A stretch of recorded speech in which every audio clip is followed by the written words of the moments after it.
Welcome into another edition of the Survivor Recap with me and Mike, the Gurus podcast. Survivor 50, episode 6.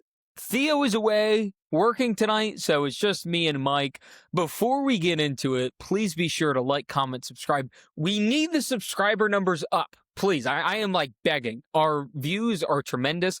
I believe 3 of the last 4 weeks, we've had our most watched Survivor recap. So we really appreciate it. Just go the extra mile, hit the subscribe button. Like seriously, we're begging here. We're begging. Before we get too far into it, Mike, how are we doing tonight? Good. Big episode there with the blood moon, but overall I'm doing solid. Can't complain. We've got some Survivor now. Again, we did get interrupted, but we got mostly Survivor this episode. No Zach Brown, so we're doing better than we have normal weeks. Yeah, we're just finding new ways to interrupt our Survivor. Yeah, no, I'm used to having Survivor on Wednesdays at 8. Now it's a little bit of this, a little bit of that, and some Survivor at 8, depending on what else they show us. But no, we got some Survivor today. So we normally bounce around quite a bit. We're going to go in somewhat of an order tonight just because so much happened. Both of our notes were just totally full. So let's start in the obvious place. We're on day 12. Can you believe it's been 12 days? I cannot. I'm like, how did we get here? But we are on day 12. I'm not sure either because we start the day with 17 people. And for weeks now, we've been harping on the fact that eventually these numbers are going to have to dwindle. This is common sense because unless we don't know something, this is only going to be a 26-day game. So eventually people are going to have to start being escorted off the island. So we knew something was afoot. I believe I predicted this weeks ago, this triple elimination that we got tonight. I know I sent it over text, so this was episode 3 pop in that our up. thread. We were saying, how are they going to do all this? Yeah, because this was after Savannah went, and then episode 3, I believe Q went, and it was like, wait, that was a single elimination? How are we still at 20, whatever it was, 21 people, I think it was, or 20 people? It was like, how are we going to get down? And I think we both were like, they're going to eventually do a triple, right? Like, it's going to be one of those things where they split up into 3 tribes and have a 3 tribal council in one night thing. So, not like a shocker, but it was like, how are they going to make this work with all the people still on the beach in like day 8 or whatever it was at that time? And not only a triple, I predicted the exact format that this would transpire in, where they would break into 3 separate like mini tribes. One person from each would get immunity, and then another would be later evicted. That should tell you all you need to know about modern Survivor is that I can predict it weeks ahead of time. So I just wanted to throw that out there. Back to order here. And it's Jonathan begging for his game with Dee and Camilla, which I thought was kind of funny. It was one of those things, think back to your schooling when you're a little kid and you just really want to be a part of a group. And all the other kids are doing is leaving you out. But you are still so desperate to fit in, where you're just practically on your knees saying, please let me join. Please let me go on the monkey bars at recess. Please let me join your game of knockout. That's essentially what Jonathan was doing here. It was very strange to me because Jonathan, just the visual of it all, is this big, muscular man, and he is pleading for his Survivor game with Dee and Camilla, and that kind of offers some foreshadowing. Yeah, two rather small women. And what did you make of this Jonathan part early? Because to me, it felt a little overboard. It reeked of a little desperation, but I did understand what he was trying to do. He's trying to reclaim some semblance of say in his game, but I just don't understand why he was so gung-ho on working with people that literally just turned his back on him the prior tribal. Yeah, this is like the opposite of what Ozzy did when he got blindsided with Christian and Emily and everyone else. Jonathan's like, please, I still want to work with you guys. I know you guys just blindsided me. We talked about this last week. Who has to do the most damage control on the Sela Beach when they finally use a challenge? And we said, okay, well, Dee and Camilla blindsided Jonathan. Rizzo probably wanted to do too much damage control because they were voting his name anyways. So why would Jonathan have to plead for Rizzo? It'd be the 2 girls that were on the original tribe with Jonathan, Camilla and Dee. And I really thought Dee would get most of the blowback because I really did think Dee was the one pulling the strings behind that move. And instead, it's like, okay, we get the Dee and Jonathan damage control scene, but it's not how I pictured it. I thought Dee would have to be working to try to get back with Jonathan's good graces if Dee was going to rekindle anything with him, not vice versa. It almost seemed like Jonathan was like, please, am I still in your guys' plans? Like, please work with me.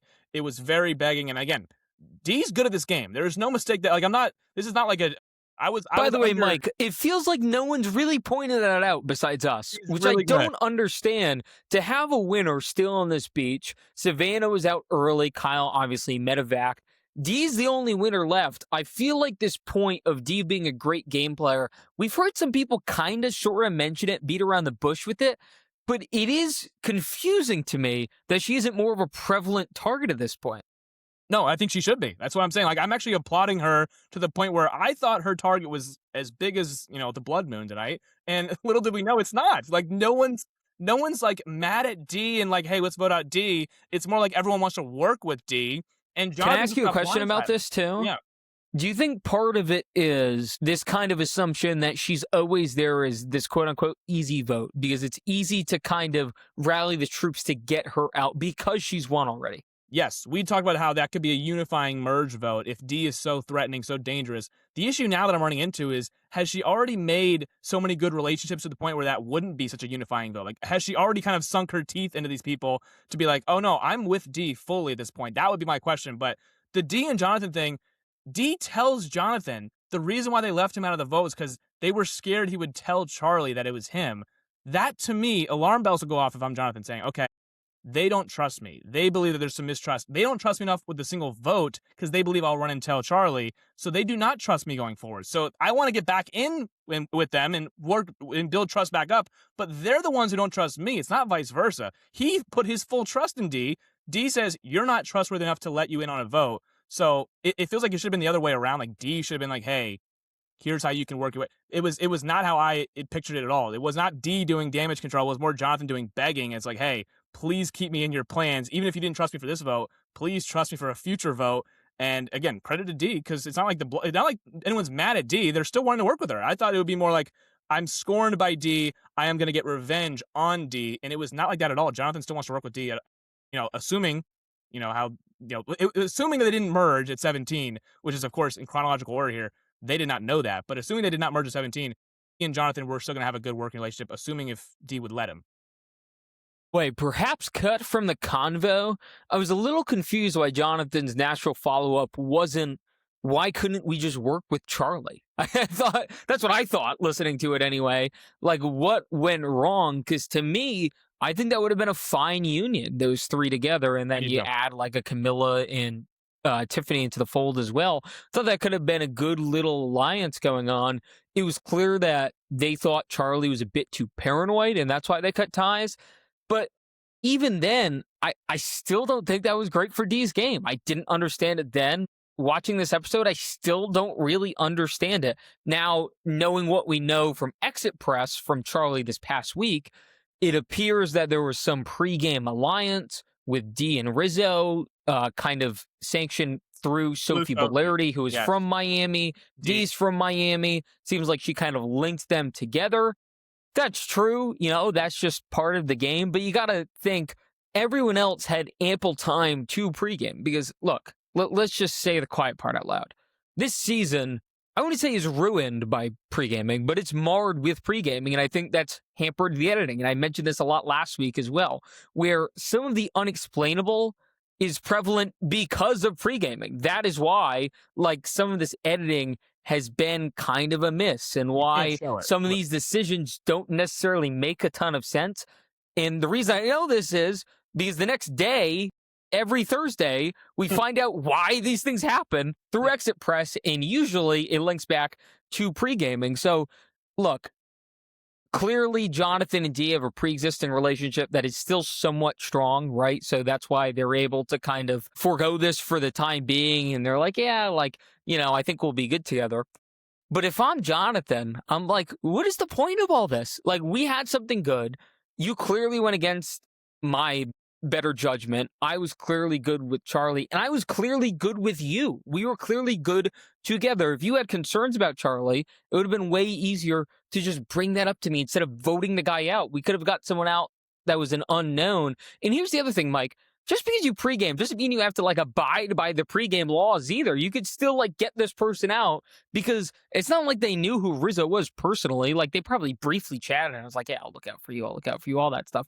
But in the context of the game, things change. People say your name behind your back, or people have a power or an advantage. Like, all of this is not predictable before the season. You can go against it. So that's the other thing where, like, pre-gaming obviously matters and it's obviously dictating the season, but it's not the be all or end all. You can still adjust on the fly if you want to. If you want to. That's the key point. Because it didn't seem like Dee did. And that's why this whole conversation honestly was so weird to me, because I thought Jonathan was the one who had a gripe and could have been leveraging that against Dee instead of going like with his tail between his legs for no reason. Yeah, well, to go back to your point on things changing, again, I know we're showing in chronological order here, but Suri was also on that beach, and originally Dee wanted Suri out. So, if Dee and Jonathan... My just God. Yeah, and she also says later in this episode that she always wanted to work with Suri. No, you didn't. According to you, anyway. That is not true. Literally in a conversation with Jonathan, you said Suri was dangerous and that you wanted her out. And since then, she's recanted that multiple times.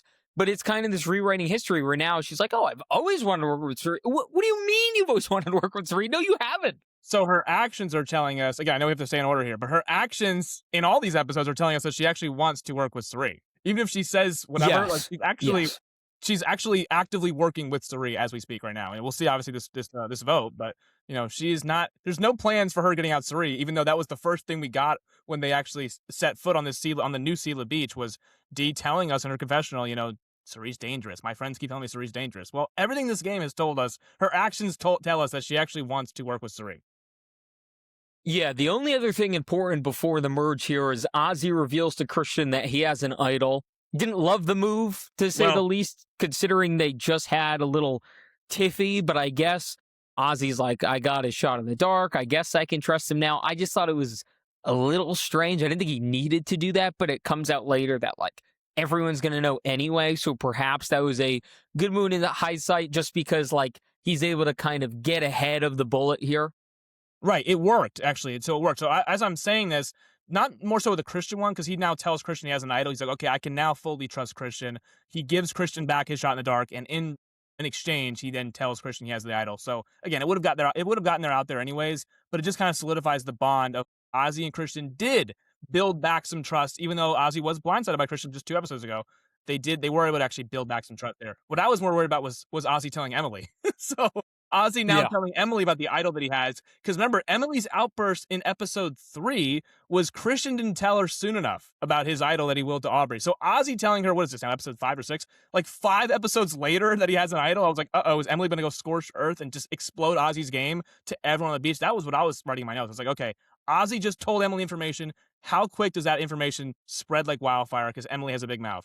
That's what I was anticipating happening. So I was like, okay, he really trusts Emily then, because again, he's telling her he has the idol. That is valuable information. Obviously, I know he tells Christian as well, but I was more so worried about Emily with the information and what would she do with that information, knowing the historical data of her with information blowing up her allies' games. So I thought it was interesting that Christian and Ozzy were able to kind of rekindle their friendship. I did not think that would happen. I really thought that last week's episode with Christian kind of rolling his eyes at Ozzy, being like, you really want me to leverage my shot in the dark?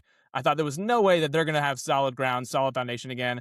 But it was almost like Ozzy's like, the enemies are coming on our beach. We have to like gang together now. I was like, okay, maybe this is going to work. And it ended up working just fine because now they appear closer because of it.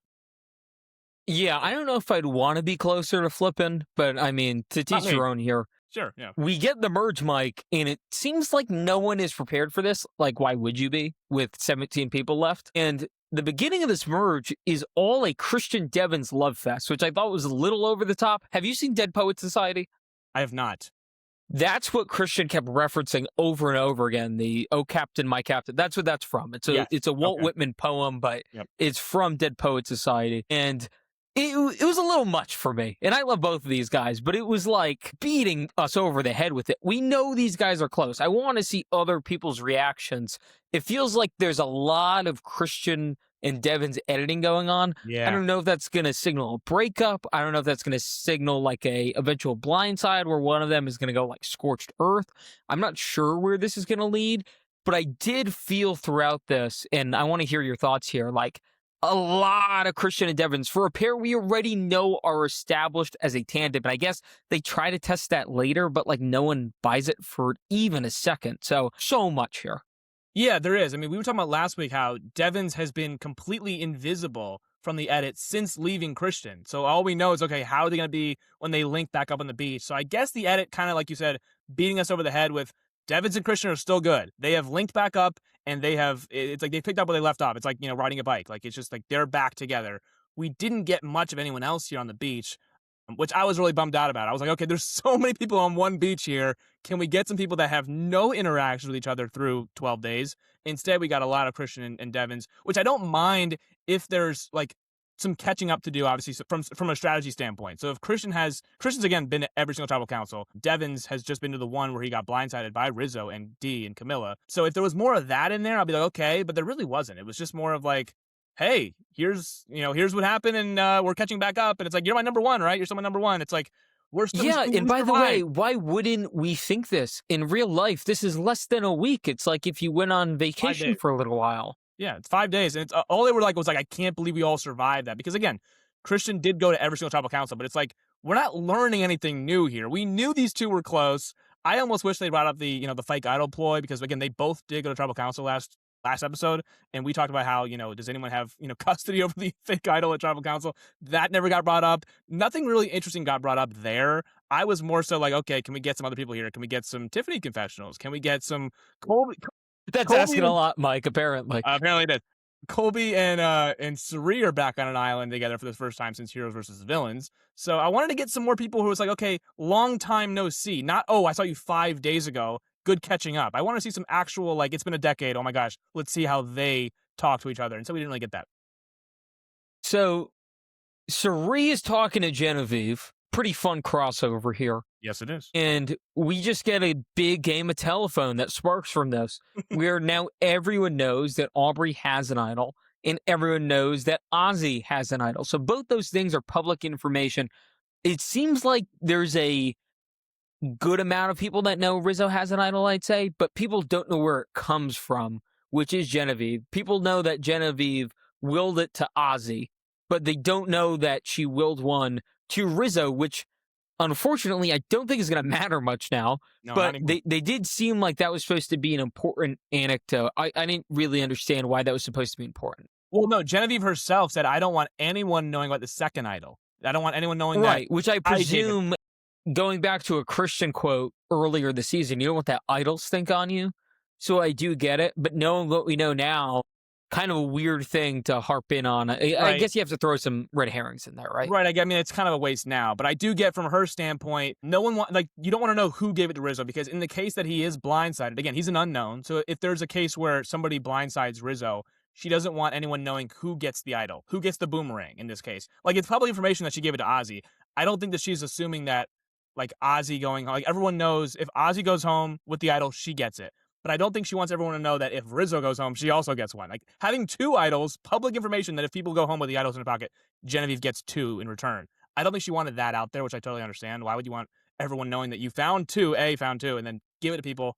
Now that idol's on them, and if they are to go home with it, it bounces back to you, and then you are a massive threat at that point. It's almost like, okay, let's get Genevieve out. Let's get Genevieve out before she can even have the ammunition of getting possibly two idols boomeranging back to her. So I understand why she wanted to keep at least one on the down low. She didn't even tell Rizzo that she gave it to him. Like, she even was like, Rizzo, you have an idol, right? It's like, oh, who gave it to you? And he actually thought that she gave it to him. He's right, but she didn't confirm it to him. She's like, I want to keep that to myself and only me knowing that Rizzo has it from me.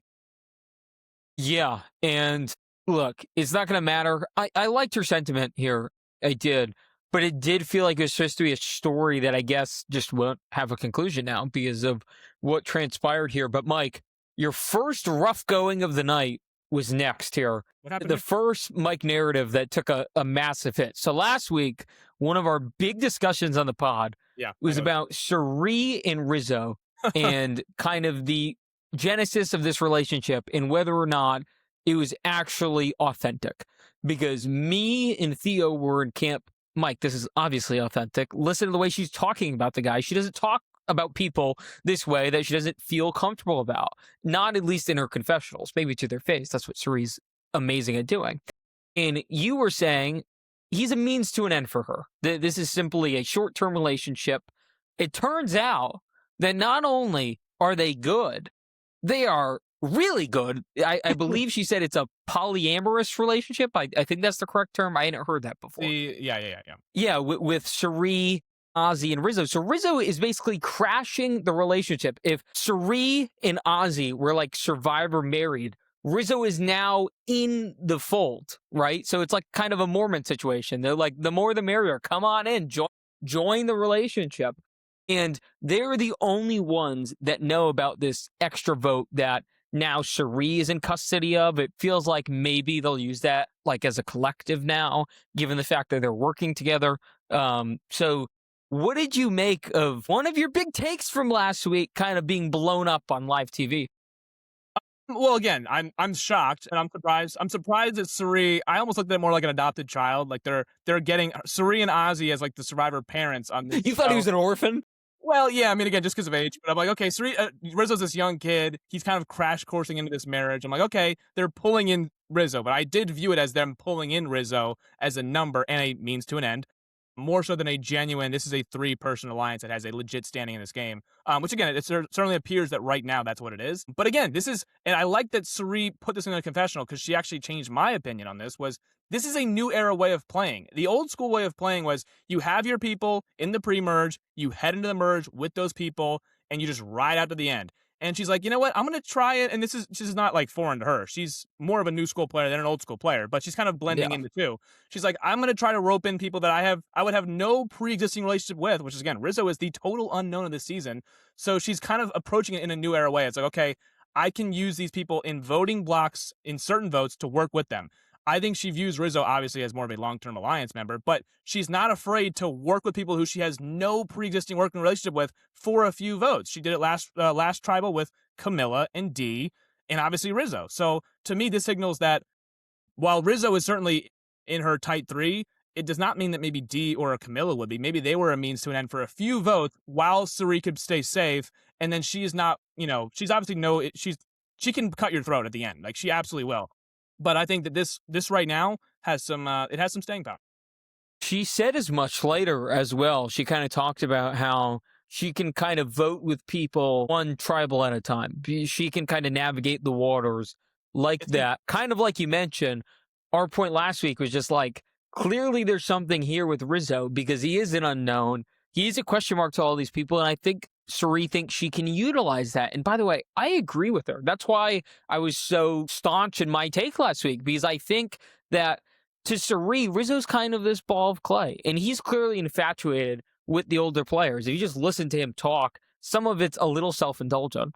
But there is clearly this fanboying too. idea of, yeah, and he said it a few times to a few different like OGs, if you will, where he's like, I looked up to you guys. You guys are my idols. I think Suri can hear something like that and appreciate it, right? Because we saw it tonight. There was a big appreciation for these players who kind of, air quotes, paved the way, and they did, right? He said 8-year-old me also, was. Yeah, he said 8-year-old me would be freaking out right now. So he is kind of like, this is, yes. I watched on my screens. Yeah. Yeah. And so I think she can see, like, he has a genuine appreciation for me. And it's not even just manipulating him. She doesn't necessarily need to do that quite yet. She can use his infatuation with Survivor to her advantage. She understands that if I can work with him, I understand how much he appreciates this game. He's a student of the game. He's watched me a million times. I can actually work with someone like this who understands my strengths and weaknesses. Yes, from a screen, a different perspective. He hasn't been on the island with her, right? But he knows as much as he can about her. And I think she can recognize that immediately. Yeah, it's almost like we saw her do some Big Brother with Izzy, who Izzy was also like a fan of Cerise from afar. And she's like, okay, well, if you're eager to work with me and I'm eager just to survive another day, this is a win-win for both of us. I view it as more like she's making like short-term deals. Like in sports, we see, okay, it's on a 2-year deal, it's on a 1-year deal. Like, okay, I want to work with you right now. I think Rizzo's more of a longer-term deal, but I think right now Cerise is open to short-term deals. Like okay, I will vote with you. You have to be. For 2 to 3 votes, and let's just see where we're at. It's a very fast-moving game. It's a very adapted, fluid game, and Suri is able to adapt to this new way of playing. And I think, obviously, I'm in camp Suri. I'm not like, okay, I will retract my statement because I think Suri knows more than me. Obviously, I'm sitting here, and she's over there. So I am willing to admit, yes, if Suri, you know what you're doing, go for it. It's obviously getting you to say another day. Yeah, you have to be adaptable. And I think Suri is one of the most adaptable players ever. And I think, to be honest, I know she said it's a new era way of playing. I think she's kind of always played like this, Yeah. especially if you look back at Micronesia. This is what she did. This is how she got as far as she did, and she was a twist away at the end from it being a final two instead of a final three, from probably winning that season as well, playing like this. So yeah, and not to cross shows, I think it does get to a point. We saw on Big Brother, there was a guy named Corey, whose brother played Survivor, of course. Yes. And he was a little too infatuated with Suri, and that kind of turned her off, if you remember that. Yeah. I think Rizzo is the right level of infatuated. I think he talks about himself plenty, so he's not just fanboying constantly, right? But he does have like this appreciation for her that isn't necessarily over the top. It feels authentic. Not that Corey's wasn't, because it was. There's just like a different way to go about it that I think Rizzo is doing a good job of kind of like playing in the best lane there. Yeah, Corey could give you all the statistics about what Suri did on each season, and Suri's like, okay, that's pretty cool. You know all this about me. But yeah, as far as like an actual like social relationship building game, I think Rizzo is more her speed than what a Corey would have been in Big Brother. So I think again, Suri, very adaptable player, can work with kind of any kind of person. That's why it's so baffling to me, and maybe you too. It's like why it took 5 seasons, or this is I guess their 4th time playing together. Why it's taking their 4th time together for Suri and Ozzy to link up. I mean, I know they linked up in Micronesia early game, before obviously that went down the drain. It's just weird that Suri, who's been Can I working give with you an everybody- opinion on this? Sure. So let's throw out game changers, because obviously it's bad blood from the prior time. So I don't think that counts. Let's focus on Micronesia for a second. I think at that time in the Survivor history, if you're Suri, Ozzy lost by a vote to Yule, right? Yep, 1 vote. And I think even now, as great as Yule was, and I think Yule was easily deserving, and I think Yule is truly like a top, we'll call it like 6 winner of all time. I don't know where I'd rank him. 6? He's Wow. really high. I think he's really up there for how he was able to just almost cult-like dictate that entire season. Strategic master. Yeah, 100%. Yeah, it was Of mob course. bossy. It was incredible. And especially a season with a lot of big personalities. He was able to kind of do that, right? And have everyone under his thumb. So I'm high on Yule as a winner. Even with that point, there's still such a faction of people that think Ozzy was kind of hosed, right? It's still prevalent online today. So if you're Suri and you're in Micronesia, Ozzy's kind of running back the same game where he lost the final by a vote in which people genuinely thought he should have won a season. So I think that was intimidating to her in a big way, because back then the strategy at the end, especially in like if you listen to like final tribals and all that, it wasn't as important to who won the game as it is now. I'm not going to totally mitigate it. Like there are definitely certain seasons in particular where strategy won out, but it just wasn't this kind of hallmark where now I think it's the biggest reason why someone wins Survivor is what kind of strategy are they able to enlist over everyone else. It's not just all about comp wins. It's not just about, things that were important in early Survivor, like, tending to camp and all that stuff. The stuff Ozzy was really good at. So I think that was kind of where they were adrift. And then obviously Game Changers, Ozzy's so bitter about Suri stabbing him in the back that he just can't get over it despite them trying to link up early. I think both of them have matured now, and that fear from Suri, I don't think exists anymore. Ozzy's not going to be able to win this game by just going on a comp run. That's just not going to happen. They're different players. And yeah, he's a different player. So I think now this kind of idea, which we talked about, I believe, in the draft, we've talked about it a few times. Suri should just link up with these comp beasts more often. It makes way more sense. She can manipulate them clearly. And it would have been better for her game because she's never won immunity, obviously. So Probably never this will. felt so obvious from one of the best players ever. This move felt so obvious for her to make a little bit more often than she was. And now she's doing it. Ozzy's maybe over the hill comp-wise. We'll see what happens there. Rizzo, I think people still think he's good at comps. He's not. He was horrible on his last season. We'll see how long that narrative lasts before it gets extinguished here. But I think that's part of the reason why these two were never able to work together. But I think it works now. And I think Suri and Ozzy have something with Rizzo in the fold. I was a little weary of just those two. Bringing Rizzo in the fold, a true new era mind, playing a new era style right now, who can kind of rally presumably a D, and a Tiffany, and then we'll see beyond that. There's still apparently good with like Christian and Aubrey and Devins. You got to think something's going to break there. Too many people are good with too many other people, right? Yeah. So there's too much cross pollination. But I really like the Rizzo edition. I do too. I mean, look, Ozzy of that three is probably still easily the biggest comp threat on that. Ozzy, Suri, Rizzo tandem. Easily. Not much of a bar there. But I'm with you. I think Suri, if Suri's never going to win a individual immunity, probably in her Survivor career. So why not just link up with people who are going to win it? It'll take the targets on them. If Jonathan keeps winning immunity, the target will be on him. If Ozzy is to go on an immunity run, the target will be on him.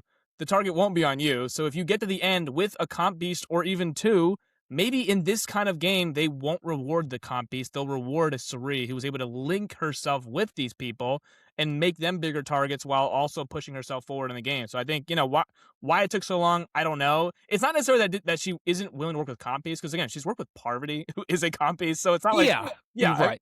It's just kind of like she does not go in a game saying, I want to link up with these big buff. Like, she doesn't do that. That's not why she worked with Parvati, though. No, it's not. She did not work with Parvati because she was good at comp. She worked with Parvati because they have a great, they're good socially. That's not, it's like Parvati could be an inept challenge player. And again, she'll probably find out that Rizzo's not really good challenge competitor either. You're right, though. It's a good correction to make. Parvati obviously was dominant in comps, but again, that's not why they were working together. Exactly right. And obviously Amanda could hold her own as well, but that is not why they were a union. No.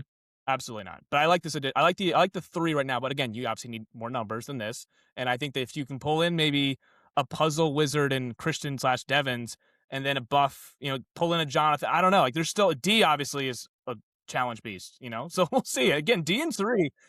It's been told that D is so scared of Suri, yet we find out that D obviously values Suri's opinion quite a lot. I feel like that has to matter eventually, because it makes so little sense now. I'm giving the editing team the benefit of the doubt, and you're allowed to change your mind. But if you change your mind so quickly and drastically, I don't know why you'd throw it in there. It's just confusing at that point. Here's what I would say. The episode before Zach Brown, Dee was fearful of Suri. Then the Zach Brown episode happened.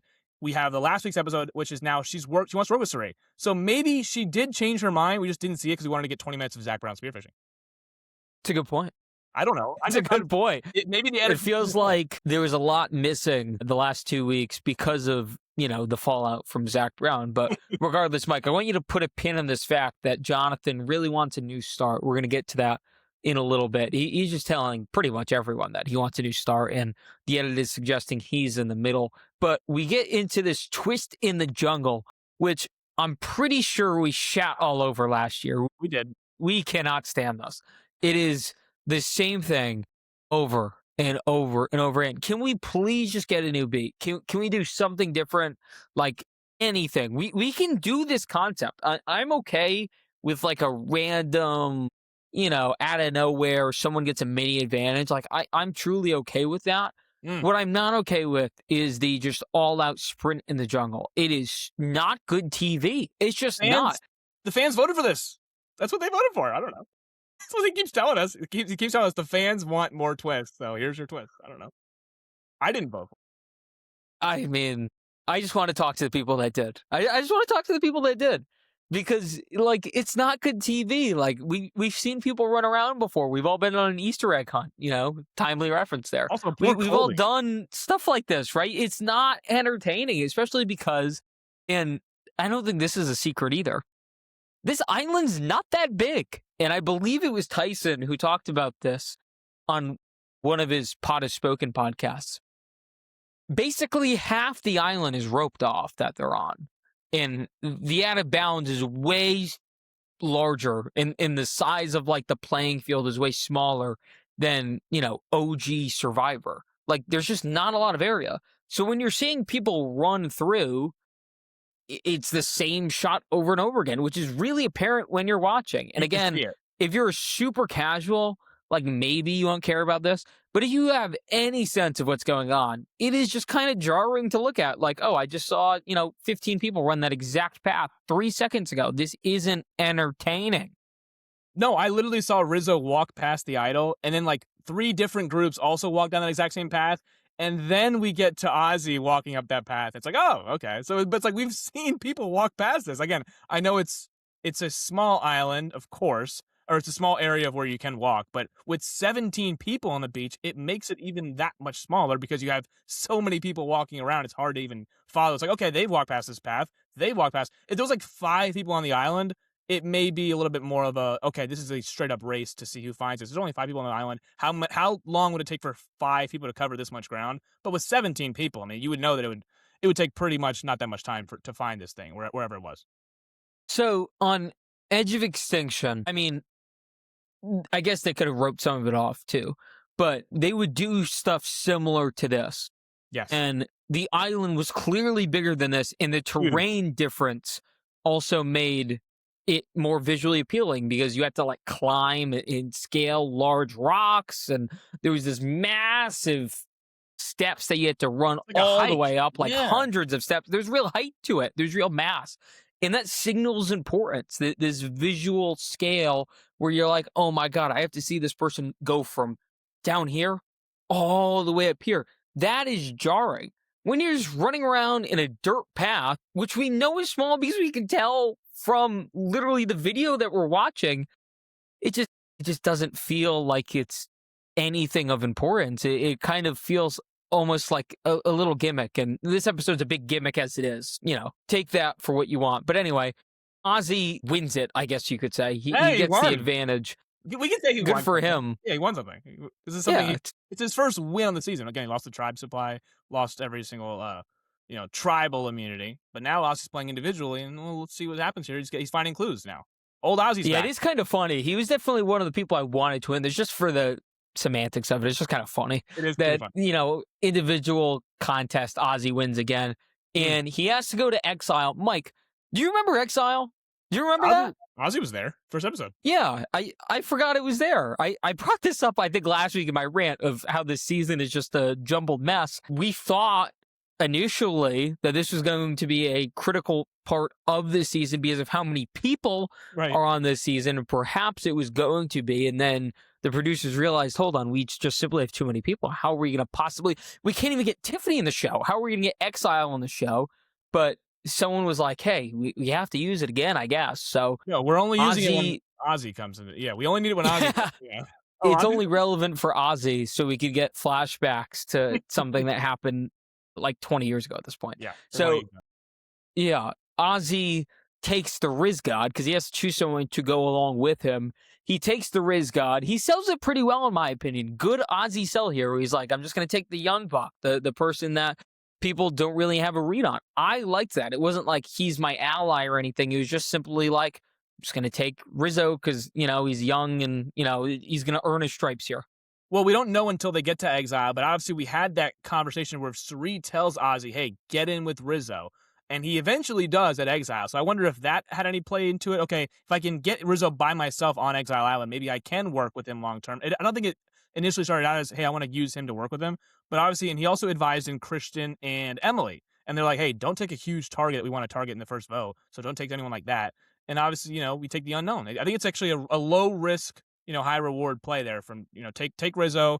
You don't know who he's connected with because you haven't seen him play prior seasons. So, you just go ahead and if you can work on that relationship, if you can nurture it, and if you know Suri's already kind of good with them, and there's no downside to it. Mike, did you vote on a blood moon? I didn't vote for most of the things we're getting this season, but no, I didn't even know what a blood moon was. So this was it was sold to us that we voted for this. You heard apparently that, right? Yeah, apparently we did.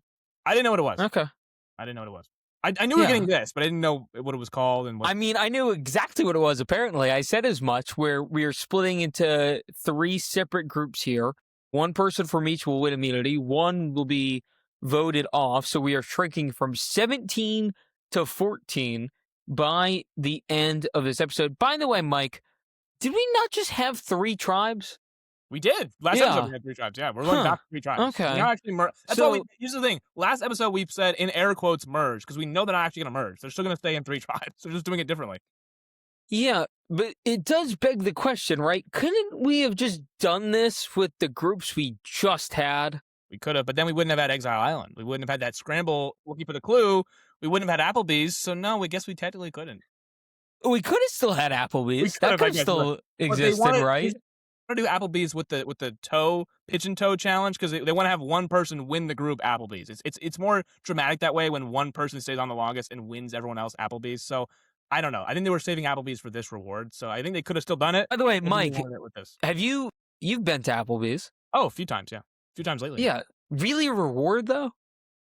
I mean, not really, not really. Really, like the bottom of the barrel of like, Again, you know.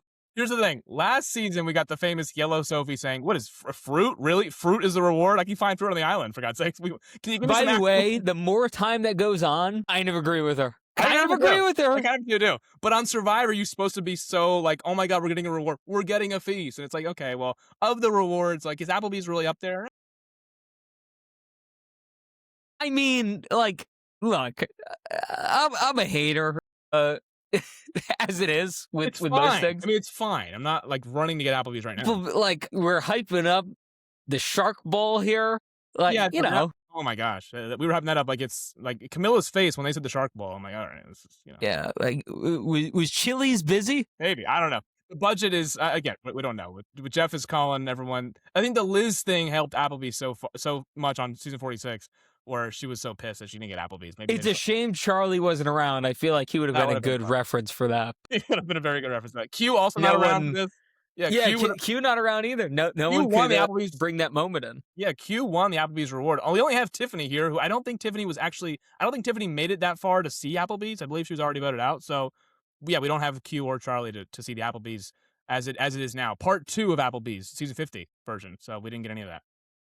I think Applebee's being a reward is kind of indicative of What a low reward. budget Survivor. Yeah.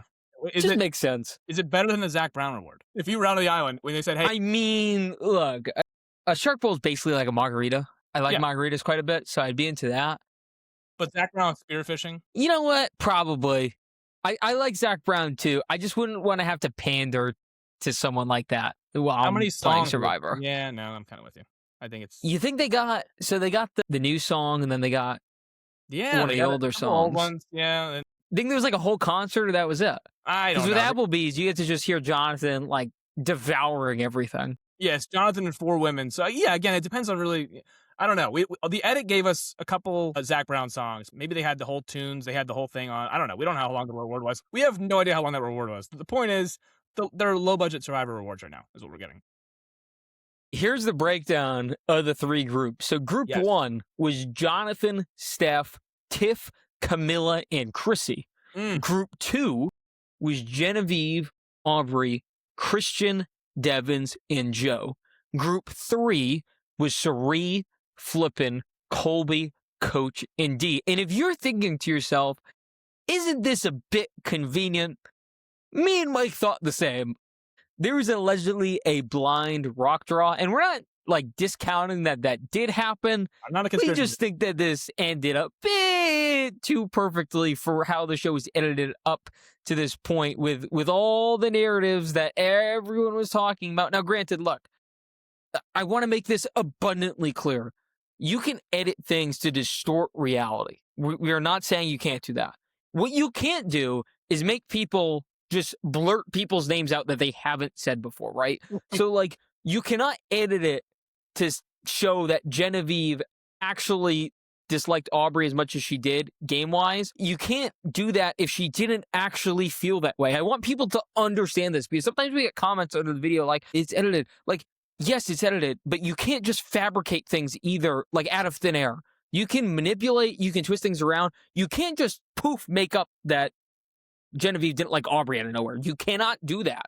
So the fact that we got Aubrey and Genevieve together, the fact that we got this like Jonathan, Camilla, Tiff after what just happened at the tribal prior, the fact that we got Sheree with Colby and Coach and like That was a hilarious. little stinky to me. That's all I'm saying.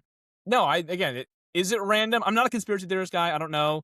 But look, Aubrey and We Genevieve. dabble. We dabble sometimes. I've dabbled in a few conspiracy theories, but it's almost like the editors knew what the random rock draw would be before they even edited the season. You know, so it's almost like, okay, we're gonna build this Genevieve Aubrey thing because they're not gonna ever leave each other's sites. They're gonna go on every single tribe swap together. They're gonna go on every single random rock draw together. So yeah, again, is there some sniffy? It's getting a little, I can sniff it out. It's a little suspect. I'm like, okay, is it random? If it's not random, or like, let's just say it is random. because again, we're taking their word for it. The fact that before even the rock draw happens, I'm like, okay, it's probably gonna be Genevieve and Aubrey on the same team. Like they're probably gonna have that happen. It's probably gonna be Jonathan and one of the people, either D or Camilla, who scorned him last episode. We're gonna have a couple OGs. We're gonna get a coach and a Colby. And that's exactly what happened. Like these are not that like if you looked at this, the only one I was like, okay, kind of surprised about was that there's 4 women and Jonathan. And a real quick question to you: when you saw these teams, we all knew who was going to win this. We talked about this a few times now. This pigeon toe challenge is very, very. The success rate is mostly smaller women because they have smaller feet and you can kind of perch. It's easier. So when I saw the dynamic of this, okay, it's Camilla, Chrissy, Tiffany, and Steph, and then Jonathan. Obviously, it's like okay, that team is going to probably win the reward because you have 4 small women, and then obviously Jonathan, who has no chance of winning this type of challenge. But the layout was not as cut and dry as, oh, it's totally random. Because even the relationships to the point where it's like, okay, they were talking about Devins and Christian the entire merge. Why do we keep getting them again? Well, would you believe it? They're back together on the same random rock draw. So it's, again, Christians and Devins. We could have been seeing, maybe Colby and a Camilla talking, but that would make no sense because they're not going to be on the random tribes together in this episode. So we're not going to get that. What we're going to get is more Aubrey Genevieve rift, and then Christian and Devins linking up. And would you know it? All 4 of those people are on this new Vatu tribe. It's not really called Vatu. It's just a 5-person thing with those 4 and Joe. But it doesn't seem that random to me. It seems like the editors knew the randomness before. Obviously, and they did. So they told us what we're going to get leading up to it. So you can infer who's on whose tribe based on the editing before the rock draw even happens, basically. So it's this pigeon toe hold comp that we've seen a million times now. Coach and another thing I'm going to talk about again, we know how this works and we know who wins these by this point. I was 2 for 3 in my predictions, and the person I didn't get was probably second on my rankings, and the person I did predict was the closest to winning, right? So I predicted D, Christian, and Chrissy. Chrissy was the second longest to stand up there, and she ultimately fell to Steph. Anyway, just going in order here. So D wins for her group, and her and Coach battled it out. We get some flashbacks to token chains. Yeah, against JT. It's fun. At least that made me smile, right? But D was probably minus 3,000 to win this group, right? It wasn't even, Yeah. This is like if you're in the USA for World Cup and we got like a bunch of nothings in our group. It's like D got old. No offense. Again, I'm not going to ageism anyone here. Coach has like 1 foot at this point. We've already been talking about coaches, or not coach, Colby. Colby has 1 foot basically at this point. His foot is, I don't know what it is. It's like hyperextended. It's whatever. Then you have Suri, who obviously has never won an individual immunity. You have Emily, and then you have Coach, who obviously we get the flashback. D was like minus 5,000 to win this in her group. She got a very good random rock draw of 3 OGs and then Emily. By the way, Colby's fall, very dramatic. Very dramatic. By the way, oh my when you think you're going to fall, it's like not, especially if you've played sports, you understand what I'm about to say. It sounds kind of silly if you don't know what I'm talking about. If you know you were about to fall, it is not that hard to brace your fall. This is something like they taught me in soccer when I was like 10 years old. And I know Colby knows how to fall. So the fact that I don't know if it just gave out.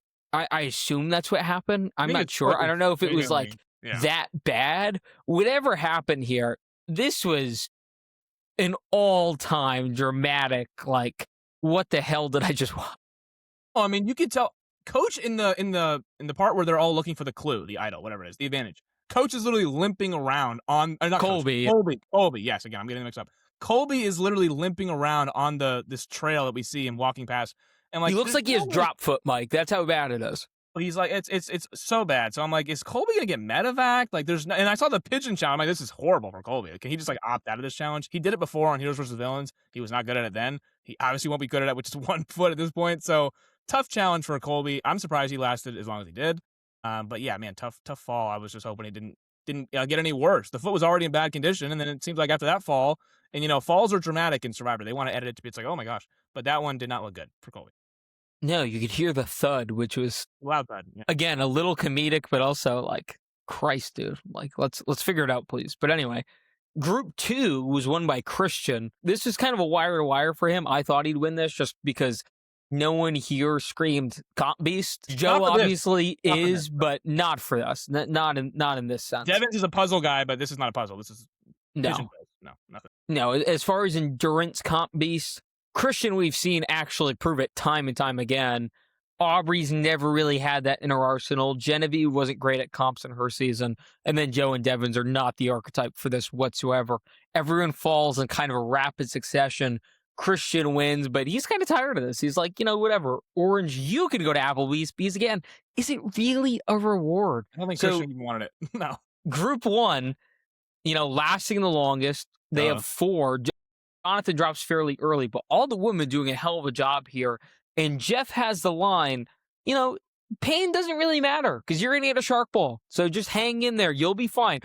Stay as long as you can because you already have Applebee's at the end of the line, which doesn't really make sense because isn't the point of this to win the necklace? You go home with Applebee's, regardless. Like you could go home in this one. Yeah, I don't know, kind of weird Jeff moment as always. We just get those all the time. Like, the pain doesn't matter. Okay. You want to win the challenge, okay? Your tribe won, but you want to win the challenge because you might be going home with not an empty stomach. You'll go home with the shark ball, basically. You'll go right to Ponderosa. You have to win the challenge still. So I'm glad that. Yeah, I don't know. Like, if pain didn't matter, you'd probably stay up there all day, Jeff. I don't know. Yeah, I'd say. Yeah, whatever. It's a showdown at the end with Steph and Chrissy. I thought Chrissy had this. They're around the same age. Yeah, they're around the same age. I just thought Chrissy was such a comp beast in her season, and the last few times we saw Stephanie, not the best. Obviously, she makes a runner-up performance in Guatemala, and she is good on that season, but no one likes her at the end of it. So socially, and from a challenge standpoint, she only wins 2. She's not amazing there. And then Heroes versus Villains, no chance. Her first season, no chance. Not with Tom and Ian hanging around. So we haven't really seen a ton from Steph. It felt like she always was someone who could have won more than she did. She had, again, the archetype to do as such. We've just seen it proven with Chrissy against some solid competitors as well. So I was just thinking, Chrissy's got this. I'm going to go 3 for 3. Chrissy says, no, Steph, this is all you. She literally says as much and steps down. And Steph not only wins individual immunity, she wins Applebee's. But Mike, we're burying the headline here. With her individual immunity win, she has the longest time between immunity wins in Survivor history. This is a stat I don't know if it's going to be broken anytime soon. This could take a long, long time, like a decade at least, at the minimum, to be broken. She won last in season 11.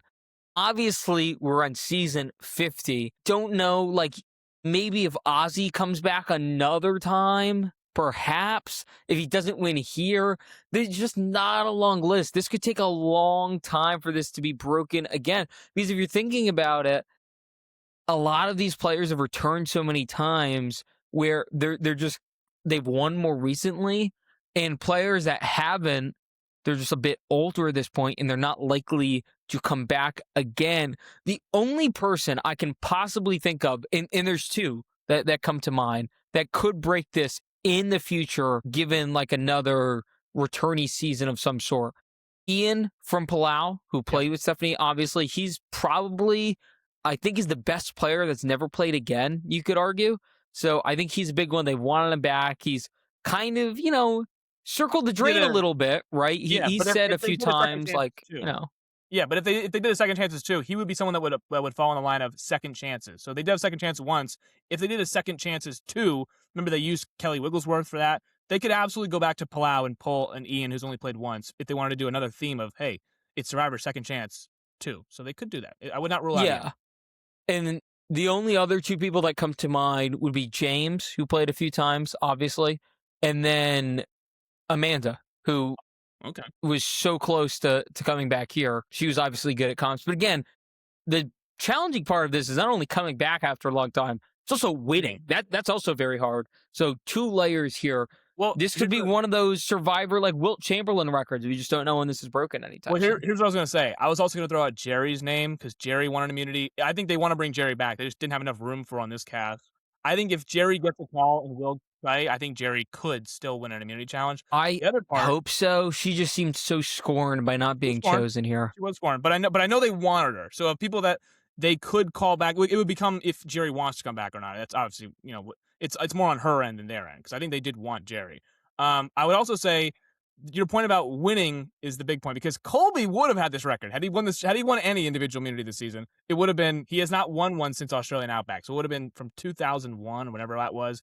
And now he won 0 individual immunities in Heroes versus Villains. He won 0 individual immunities, I believe, in All Stars.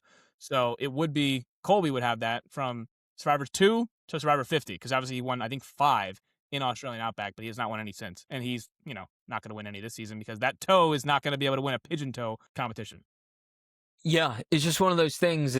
It's tough enough to win individual immunity, but the list of just even possible candidates for, the near future is very small. Once we get into like 2033 range, right, and we start seeing some people from the 20s come back and there's more of a gap, then we can talk about, revisiting this. But still, 11 to 50, that's just so impressive. The longevity there is next level. So Stephanie was someone preseason we weren't really excited for, and we haven't seen a ton of her, but the fact she was even able to have like a meaningful moment, I think says a lot. I think she's having a good season right now. I really do. I thought now the reason why I thought Stephanie would win this competition was because she literally said, "I have pigeon toes, so I'm gonna be winning this competition." Like she was pretty confident before. You liked that? I was like, okay, well, this is your comp then. You better win. So it was kind of like Savannah last year saying, I'm winning this competition and then winning it. So I was like, okay, I like the confidence there, before the challenge even starts. And then she obviously wins it. But I think she's having a good season overall. Like we talked about a couple weeks ago, how there's a looming, integrity, honor, old school alliance that she could kind of jump in the fold with. Now they are kind of merged. At this point, she's made it to the merge. She won her way to the merge. Even the 3, she's not going to go home on the blood moon because she obviously wins the challenge. So she's now going to be on the jury. She'll make the merge of 14, and there is an alliance waiting for her. So I think she's actually in a really good spot right now, and I think she's actually having a really good season. So right now, of if we were to redo our draft, I think Stephanie would go much higher than what she did. I think I got her with like one of my last picks, if I remember correctly. I think it was the last 2 or 3 rounds. Yeah. And it was one of those things where like maybe she can be a GOAT. And upside, yeah. To be honest, still a possibility. Like we're not going to overreact to one immunity win. But as we both talked about before we started airing, it wasn't really like a Mickey Mouse situation where like Christian's going to get credit on his resume for an immunity win. He finished like 6th in this, right? She outlasted everyone else. She was like the true like last person standing here. So I think that deserves some credit as well. But we have to talk about some of the dynamics that unfold following this competition here. Look, a lot of this we could have seen from a mile away. And to be honest, it's a little tiring to me. Like we have to rehash the same storylines over and over and over again. But I did like some of the winding roads with a particular group. This Genevieve, Aubrey, Christian, Devins, Joe group here, where Genevieve the entire time is like, I am screwed, which I appreciate because at first I was a little confused. She's pitching to Joe like, I want you to vote with me, and Christian is the swing. And I'm like, Genevieve, what are we talking about? And she at least admits very soon afterwards, she's like, look, I know this is a long shot. I know this has almost no chance of happening, but I at least have to try, which I really, really appreciate. I hate the going out on your sword thing. I hate the like, oh, we're going to sit around and have a good day. Like, no, try your hardest. See if there's any crack whatsoever. And to be honest, I thought her pitch was really solid for someone that had no chance of doing anything. Her pitch was fantastic, and it was reality. It was as simple as this. It was, Christian, you and Devins and Aubrey are clearly working together. Everyone knows this. And this love bromance thing that you have going on with Devins is a turnoff to a lot of people. And perhaps you don't know that, but I know that because people are talking about it behind your back and you're being seen as this big duo. You have to separate yourself from that group. And I agree. Like from a game perspective, looking at where we're going forward, this makes all the sense in the world to me. Playing this really volatile game where he's trying to run back his David versus Goliath strategy of always being a step ahead. It was really tough for him. He couldn't manage it at the end because he didn't understand his own threat level. And we've been harping on it for a few weeks now. we feel like he's going back down that path where, some of his motives and what he's trying to accomplish is decent. Like, we like his thesis enough, but it's the execution, trusting flipping as it is. Like, not understanding that by always going to tribal and dictating so many of these tribals, you're going to put a massive target on your back. I just don't think he's taking that seriously enough. I'm not saying he should have flipped on Devins or Aubrey here, but I do think it's a real concern that Genevieve brought up. No, it is a real concern. I mean, it was a good pitch as well as it could have been, but there was obviously no chance that Christian would vote out his number one, Devins. There was no chance that was happening. I thought of the options on the table. Obviously, Christian in his confessionals tells us how dangerous he believes Genevieve is. He's like, the parts about her game are deadly, and I want her off the beach. So there was really no chance of Genevieve even swaying him. She perceived him as the middle guy to swing vote, but obviously he was most scared of her. Now, her points are obviously valid. The perceived, back at the other camp, the perception is that he's working closely with Devins and Emily and Aubrey. That could have been some pre-gaming there between Aubrey and Christian. But I really thought the play here could have been, if they wanted to do something crazy, as Christian somehow blindsiding Aubrey with an idol in her pocket, because then he gets the idol back. That was my only, like, is there any way of that? Because he's not going to vote out Devins. There's no way that was going to happen. Aubrey she told everybody, I'm playing my idol tonight. I'm not going home with it. I know I'm safe. I'm just going to play it. So I thought, maybe at that point, Christian was like, okay, there's no point in me even trying to vote her out because I'm not going to get this idol back. But I thought if there was any way to save Genevieve, it would have been to somehow snipe and vote out Aubrey with the idol in her pocket, and somehow she doesn't see it coming. But that was not going to happen because, again, like you said, the pregame thing, Christian willed it to Aubrey. So we have to have some kind of, like, why did that happen? They had to have been close pregame, because why would he do that? I mean, there was something that was kind of unexplained. So once they got on the beach together, it was like, oh my God, Aubrey and Christian can finally kind of share notes and kind of compare and then build. You obviously have a Devins that you can rope in who is already with Christian. So there was no way that three right there. It was like, okay, Genevieve and Joe are slim pickings. It's like one of them's going to go. It's like, whose head are they getting chopped off? And Genevieve was like, it's my head on the chopping block tonight. Joe, you're good. They want to come after me. And she kind of knew it. And there was really nothing she could do besides play her shot in the dark or convince Christian to vote out as number one, which is never going to happen. Yeah, and to be honest, it's a little reminiscent of last season when Sophie was so deterred from using her knowledge as power on Rizzo, despite knowing Rizzo had an idol. Like, she could have easily done that at any point. It probably would have been a game-winning move for her. Yep. And she didn't do it because they're obviously really close. And that's lasted after the game. So there was a clear, like, deep personal connection there. But if you could separate game from personal a little bit, that's probably one of the all-time moves that was left on the table. And that, what you just pitched of Christian doing something a bit similar, or what would have been similar to Aubrey, would have been really great stuff. But we don't get that at all. And let's just finish this group up and we'll backtrack a little bit here. So Genevieve plays her shot in the dark. It's not safe. I hate the shot in the dark. I knew one was being played tonight because it was referenced like 18 times. So that was kind of obvious, but not safe. Look, it's so tiresome that we're supposed to believe that these are meant to be this like game-changing move. They're just not. What's the biggest version of a shot in the dark being played well? Caleb in 45. Yeah. Right. At the merge at 12, and it was like 10 negated Caleb. So that was basically it. I think Jake also had one. I think that was it. I think those were the only two. Maybe even Jake didn't have any in 45 too. I think Caleb was the one that negated a bunch of them, but I don't remember any of the other ones really working. Maybe one other one, but it's not been, the success rate is not good. Mary in 48? Right. 48, right? Mary, yeah, early yes, Mary's was. It was like a tribe of 4, but yes, it did work. But even then, it's not like she got far in the game either. Neither of them did. That's kind of my whole point. It's not like this like game-altering move. It can save you once. Yes. But that's it. And I know people are going to say, so can an idol. Yeah, but it's totally different because you can't leverage a shot in the dark because it's a shot in the dark. It is such a low percentage chance. You can leverage an idol to further you in the game.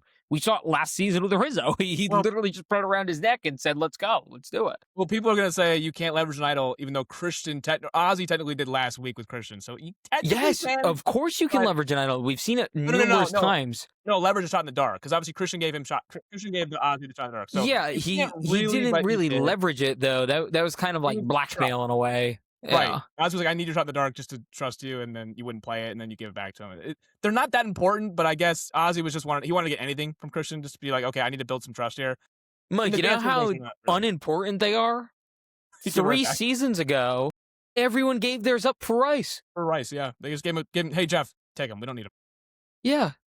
Shouldn't that have been the end of the shot in the dark as we know it? That should You have would been think. kind of an embarrassing moment for the producers. You would think. These are so worthless to these people that they voluntarily gave them up. They gave them up. No, Jeff's face when they gave him up, he was like, "What?" Because I think he was asking for like 3 out of 5 shot in the darks or whatever it was. Like, "If you give me 3 out of your 8 shot in the darks, I'll do it." And they're like, "We'll just all give them to you. Like, we don't need these Yeah, things." we Jeff don't was like, care because they're borderline useless. I yeah, just, Jeff thought they were so valuable, and then obviously it kind of was thrown back at him. It's like, we don't really like. We'll just give them up. it's a crapshoot and you can't leverage it. So again, at absolute best, it can save you. The last And I resort. guess this would have been the best version to use it, like these mini, groups, if you will. If you can escape this, you can go to a larger merge. You can, you know, ingratiate yourself with other people. Like I get it. This would have been the best application of it, but it's not like it worked because it didn't. So No, but it is a last. It's a last resort thing. So for Genevieve, she's like, "Okay, I see the rock draw. I'm on a tribe where I have basically no shot. This is the only time to use it." You're like, "I can't swing Christian. My vote won't matter. We're down 3-2 at minimum. Even if Joe votes with me, the 2 doesn't matter. So I'm just gonna play my shot in the dark. Hopefully I'm safe. It'll save me once, but it's a one where I needed it. It's not like they're gonna go back to camp with 4. They're going back to camp of merge. So it's like the group of 5 that only has one tribal together. That's the time to use it because you're not gonna have to go to tribal again with 4 people left where you actually need your vote or you need your shot in the dark. So use it this one. It just didn't work. That's really what it boiled down to. But obviously, when you see the numbers where they are, you see Aubrey, Christian, and Devins. There's no way to kind of break that up. You don't have an idol yourself, even though you found 2. You don't have an idol to save you, so you need your shot in the dark to save you. That's your last resort kind of plan here. yeah, so Genevieve, obviously it fails. She goes home. We saw this from a mile away. Joe didn't buy it. He also voted for Genevieve. So it was a true unanimous vote here. And look, it just pisses me off. I'm just being honest. It really pisses me off. I can deal with one Billie Eilish boomerang idol that she found, even though for the 18th time that should be a journey reward if we're still doing those things because we haven't seen one of those in a while either. No, That is a journey reward. That is like a random in the jungle reward. That is one of those like B tier rewards. An idol that you find on your own is supposed to be an A tier reward. She did it twice. She did it twice. I can live with one bad B tier reward. I can't live with 2. The fact that she was voted out tonight is a joke. It is a joke. She found 2 idols by herself. It's ridiculous. And that's what's so frustrating here. And think about the drama if she had that second one, right? She plays it here. Aubrey would have had to play her Billie Eilish one because in this world, I'm saying like there's only one or whatever. The first wave of them is Billie Eilish. After that is these regular Regular idols, right? Aubrey plays hers, and then it's like Devin's Devins or Joe. sayonara, pal. Yeah. Or Joe, yeah, or Joe. Probably Devin's there because all the votes would have been on Genevieve, but maybe Genevieve could have leveraged her idol and then it would have been really interesting. Do they all go on Joe? Does Genevieve maybe try to get cute with it? Like, those are the things that could have happened. That is way more entertaining and makes way more logistical sense. And that's the point that really is my gripe with this. It doesn't make logistical sense. She found 2 idols, 2. She used 0 of them because she couldn't. That is stupid. I'm sorry. It is just completely idiotic. And the fact that she's a pre-merge boot, finding 2 idols and being kind of a spearhead in what could have been a major alliance if she was able to actually like get back and be a part of it. I can't stand it. I'm sorry. So we obviously agree there. I'm thinking back to Survivor China, where the only person I can ever remember going home with 2 idols is James in Survivor James, China. right. She goes home with 2 idols that she doesn't even have possession of. It's pretty infuriating. So we obviously agree there. I did want to get your opinion on this at Tribal, though, because it kind of goes hand in hand. So at Tribal Council, Jeff asks Genevieve kind of where she's at. And she kind of says it's as simple as an unlucky rock draw. Like, she saw the cards on the table the second she saw the rock draw. She's like, okay, I have to win this pigeonhole, pigeon foot, challenge today, or I'm donezo, or I have to use my shot in the dark. So she kind of saw the writing on the wall. And she's like, it's just unlucky rock draw. That's kind of what it is. And Aubrey says there is a lot of luck in Survivor, but there's earned luck. So you have to make sure you have every door that's still open. So she's saying kind of social game is important here. I thought they both made good points here. I would say that in Aubrey's case, she got very fortunate. Obviously, that Christian is on the beach with her, and that Devin's on the beach with her, and that might be pre-gaming social here that maybe Genevieve didn't have.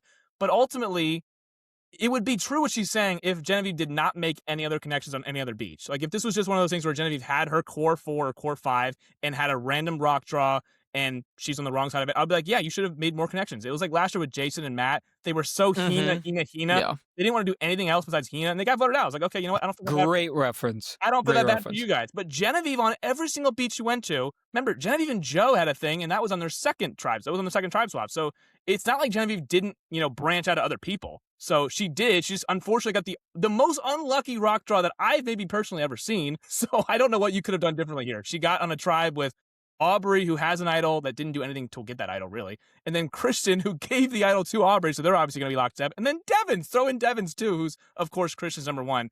She has not had any relationship with any of those 3 people. Obviously, Aubrey's the one who she has nothing with. Obviously, they clash. And then Christian and Devins, she's not been on the beach with either one of them. So there's really no chance for her here. If she was with anyone else from any other beach, maybe, she might have a shot. But this one is just, there's nothing here. So I think Aubrey made a good point. Yes, there is some earned luck. Your social game is huge here. But Genevieve, the numbers are on the table here. She only had Joe, who she had a good thing with, but they're not going to do anything with a 2 versus 3 there. If there was a true swing in here, because Christian was not a true swing, though. Let's be real here. It was not a true swing. No. There was no middle here. Like with Jonathan, that's a true middle. He was scorned by one side, and, there's actual flip there that could happen. With Genevieve, there was no one to flip. This was all Aubrey and Christian were good from day one, even though they were not on the same tribe together. So there was really nothing she could do. I thought it was really unlucky, but I thought they both made good points. I want to hear your point, though, on their tribal of the questions that Jeff asked, really specifically both of them. Yeah, I mean, I like the question. I'll give you a 2-pronged response. So luck is a part of Survivor, and I've heard a few winners mention this. You can't really win Survivor without at least a little baseline level of luck. You need something to break your way, especially in the modern game with all these ridiculous merge and unmerge and all this stuff. You need a little luck to go your way. With that being said, as far as the earning your luck thing, on a typical season, that is mostly true. Obviously, luck is luck. You can't always earn your luck. Some things are just pure chance and you have no control over it. But I understand her general point, which is basically if you are good enough with enough people, then it doesn't really matter who you're grouped in with because you're good with those people. No doors. The problem is these relationships are before the game. So it's it's kind of right message, wrong messenger. Yes. And it's definitely not applicable to a returnee season. A true all newbie cast or in a theoretical world where no one can communicate beforehand, yeah, I can agree with this. Given the circumstances before us, stop. It's almost insulting how ridiculous that sounds. Earn your luck. Seriously? Obviously, we know now, and I guess it's, obvious if you follow them, I don't, but Christian and Devins are real life friends. They are very close. I believe Christian said in episode 1, Devins is his best Survivor friend or something like that. He said as much. And then I'm sure Aubrey is somewhat good with them too. They have similar personalities, and I'm sure they connected over the phone at least, right? What is Genevieve supposed to do there? She's supposed to have befriended Christian prior to Christian being friends with Devins? No. I really don't know what the argument is there. No, she needed somebody besides Christian as that swing vote. So if there was legitimately here, her and Joe, Aubrey and Devins, then it would have been, okay, whose social game is better? Could Genevieve sway, say, a Jonathan or whoever, just random person, not Christian, who, again, that's the most obvious. There was no way. It would have been great if it was a Camilla or even a Flippin would have been fun. Does Flippin turn her back on Devins? Probably not, but at least there'd be a little bit more intrigue. And again, we don't know all the pre-existing relationships here. Maybe that would have never happened. I don't know. But at least someone as chaotic as Flippin could have made me believe a little bit more than this, tandem who, again, we heard that they are, day ones here. But I want to shift gears to that Jonathan group, the group with Jonathan, Steph, Tiff, Camilla, and Chrissy. So it's edited in a way to make us believe that Chrissy is initially just trying to go out happy. She's done enough on Survivor. She's all set. And then we get a staunch demeanor change when we get a Chrissy confessional where it's basically like, I want to leave. Like, who do you think I am here? Like, I'm not trying to go. I'm going to try to work Jonathan. And she said the phrase cut from the same cloth like 50 freaking times in this episode. I still don't really know what she's referring to here. Like blue collar worker, I guess. Yeah, like I think that's what she's trying to mean. They're similar, yeah. Like I guess I don't know. I don't think those people are very similar. Like I guess from like a moral standpoint, I can see it, but I can see. I don't think it's this like slam dunk that she's initiating that it is. Insinuating. No. Excuse me. Yeah, but it's more that Jonathan will play a certain game that would more stylistically go with like a Stephanie. Right. Or a she's trying to pitch that Jonathan is this like true blue blood, like I'm not lying to you, I'm going to call it straight. Which the incredible irony here is he doesn't do that at all. And he says as much early here where he's talking about the fact that he needs to play a different game this time. Because honor and integrity only gets you so far. He said that out of his own mouth, that especially in the new era, you can, dominate with honor and integrity. You get to the final, you maybe get one vote, which felt like a reference to Joe, something you would have seen only a few weeks prior. And 48 being so close to airing of the filming of 50 is a big thing here that I don't think is talked about a ton, because Chrissy has this kind of disdain for Camilla because she just saw what Camilla did on TV before flying out here to Fiji. She just saw Camilla's playbook and she does not like it one bit, but it is so fresh in her mind. Let's say Camilla was on a season 4 years prior and had the exact same game plan.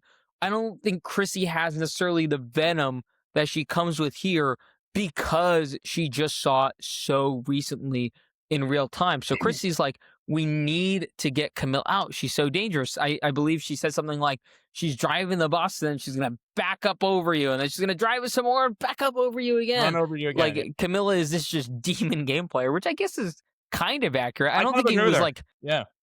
I mean, look, it's not Russell level of doing what she described, but I do, I understand enough here. She's good, yeah. No, and they have Steph on board, and so it's pretty much billed to us as Jonathan is the swing vote. So it is Chrissy and Steph. They're trying to pull in Jonathan, but we already have this Tiff, Camilla, Jonathan thing from the original Kalo tribe. So it's a will he or won't he? Will he turn his back on his OGs, or will he turn his back on his new era friends? The thing is, Chrissy's also on that original Kalo beach. So that's another thing. So Chrissy was good with Which I don't think anyone brought up, by the way. I guess we were supposed to insinuate that no one liked Chrissy because remember there was that montage of like her mothering everyone. I think we were supposed to make that connection. I don't think it was made for us, though. Here. No. We actually got a Tiffany confessional that says this entire time Chrissy has never talked gang with me. So we obviously we get that they were on the original Kalo together. Chrissy never once talked game with Tiffany. We can we can now piece that together because Tiffany actually talks. By the way, wild. Like, what is Chrissy doing? Like, not even once? Not once. Not one conversation. So obviously we know Chrissy was a little bit overbearing in the original Kalo tribe. But I really thought that Chrissy's pitch was phenomenal here. I thought that her pitch to Jonathan was unbelievable. Maybe I'm overdoing it here, but I don't think... You are. Can I tell you why? Sure, go ahead. I mean, I haven't even... Well, sure. Yeah, go ahead. Because it goes against his own thought process of... It's a great pitch as far as the old Jonathan, the Jonathan that we've seen prior. But Jonathan got smoked on his season. He got smoked. So that playbook didn't work, right? He is this incredibly imposing fella. That is why he's on this season, because he's just mesmerizing to watch. We say it all the time. Like, just watching him do comps is amazing, right? But that playbook is not going to win Survivor. So it's evident he needs to do something different than what he did the first time. He said as much during his confessional that I just referenced to, right? Yeah, that's fine. Yeah, no, I get that. But also, you have to know who you are too. You're not going to completely stray away. You did some things right. You were in the final four. You lost in fire. I mean, that's kind of the facts here. So Chrissy knows. Again, it all comes down to Jonathan's vote.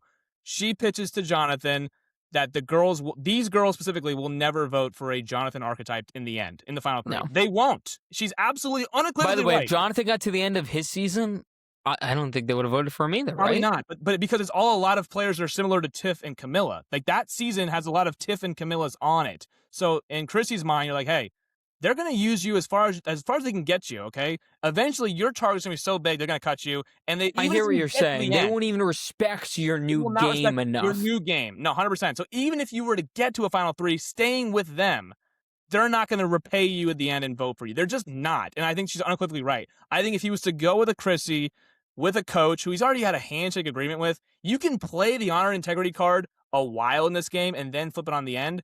I think right now if it was between a Camilla who just scorned him at the night prior. I mean, this is again in our land. It's a week ago. It's just yesterday for them. So I thought again we both agreed. I thought D would have to do a lot of damage control this episode. Actually, it was Camilla because Camilla and Jonathan. Camilla now needs Jonathan's vote. It's like Ozzy the vote before. It's like if you scorn somebody at tribal, and this is why I always say I don't want to be living in tribal council. Now again, Camilla did nothing wrong. Her team went second place last year.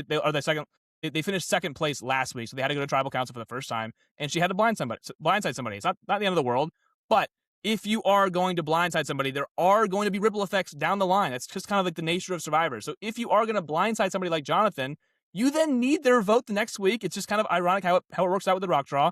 I think she got a little unlucky that she was the one paired with Jonathan, not D, but she has to do damage control to get Jonathan's vote. And ultimately, spoiler alert, she doesn't. So again, it's a little bit of the three people here. I don't think she was as unlucky as Genevieve was. Like, she could have done something. Absolutely not. This was Camilla's undoing, and I don't think anyone will really we can harp on Jonathan's go against decision. that point. Yeah, we can harp on whether he made the right decision or not. But ultimately, Camilla was the one who scorned him first. He's now having to make a decision of, do I want to stick with somebody who just basically said I couldn't be trusted at the very previous tribal council, along with Tiffany, who I, again, had a initial working relationship with, or do I want to go with someone like Chrissy, who, again, from her own mouth, cut from the same cloth, Stephanie, again, similar a little bit from the old school way of playing. And again, Jonathan's last way of playing was a little bit like this. So we'll see, in the merge, in the post-merge, if he does change his strategy a little bit. But in this one, he had to draw a line in the sand, and he obviously picked his side. To be honest, I think everyone has such a perception of Jonathan in their mind.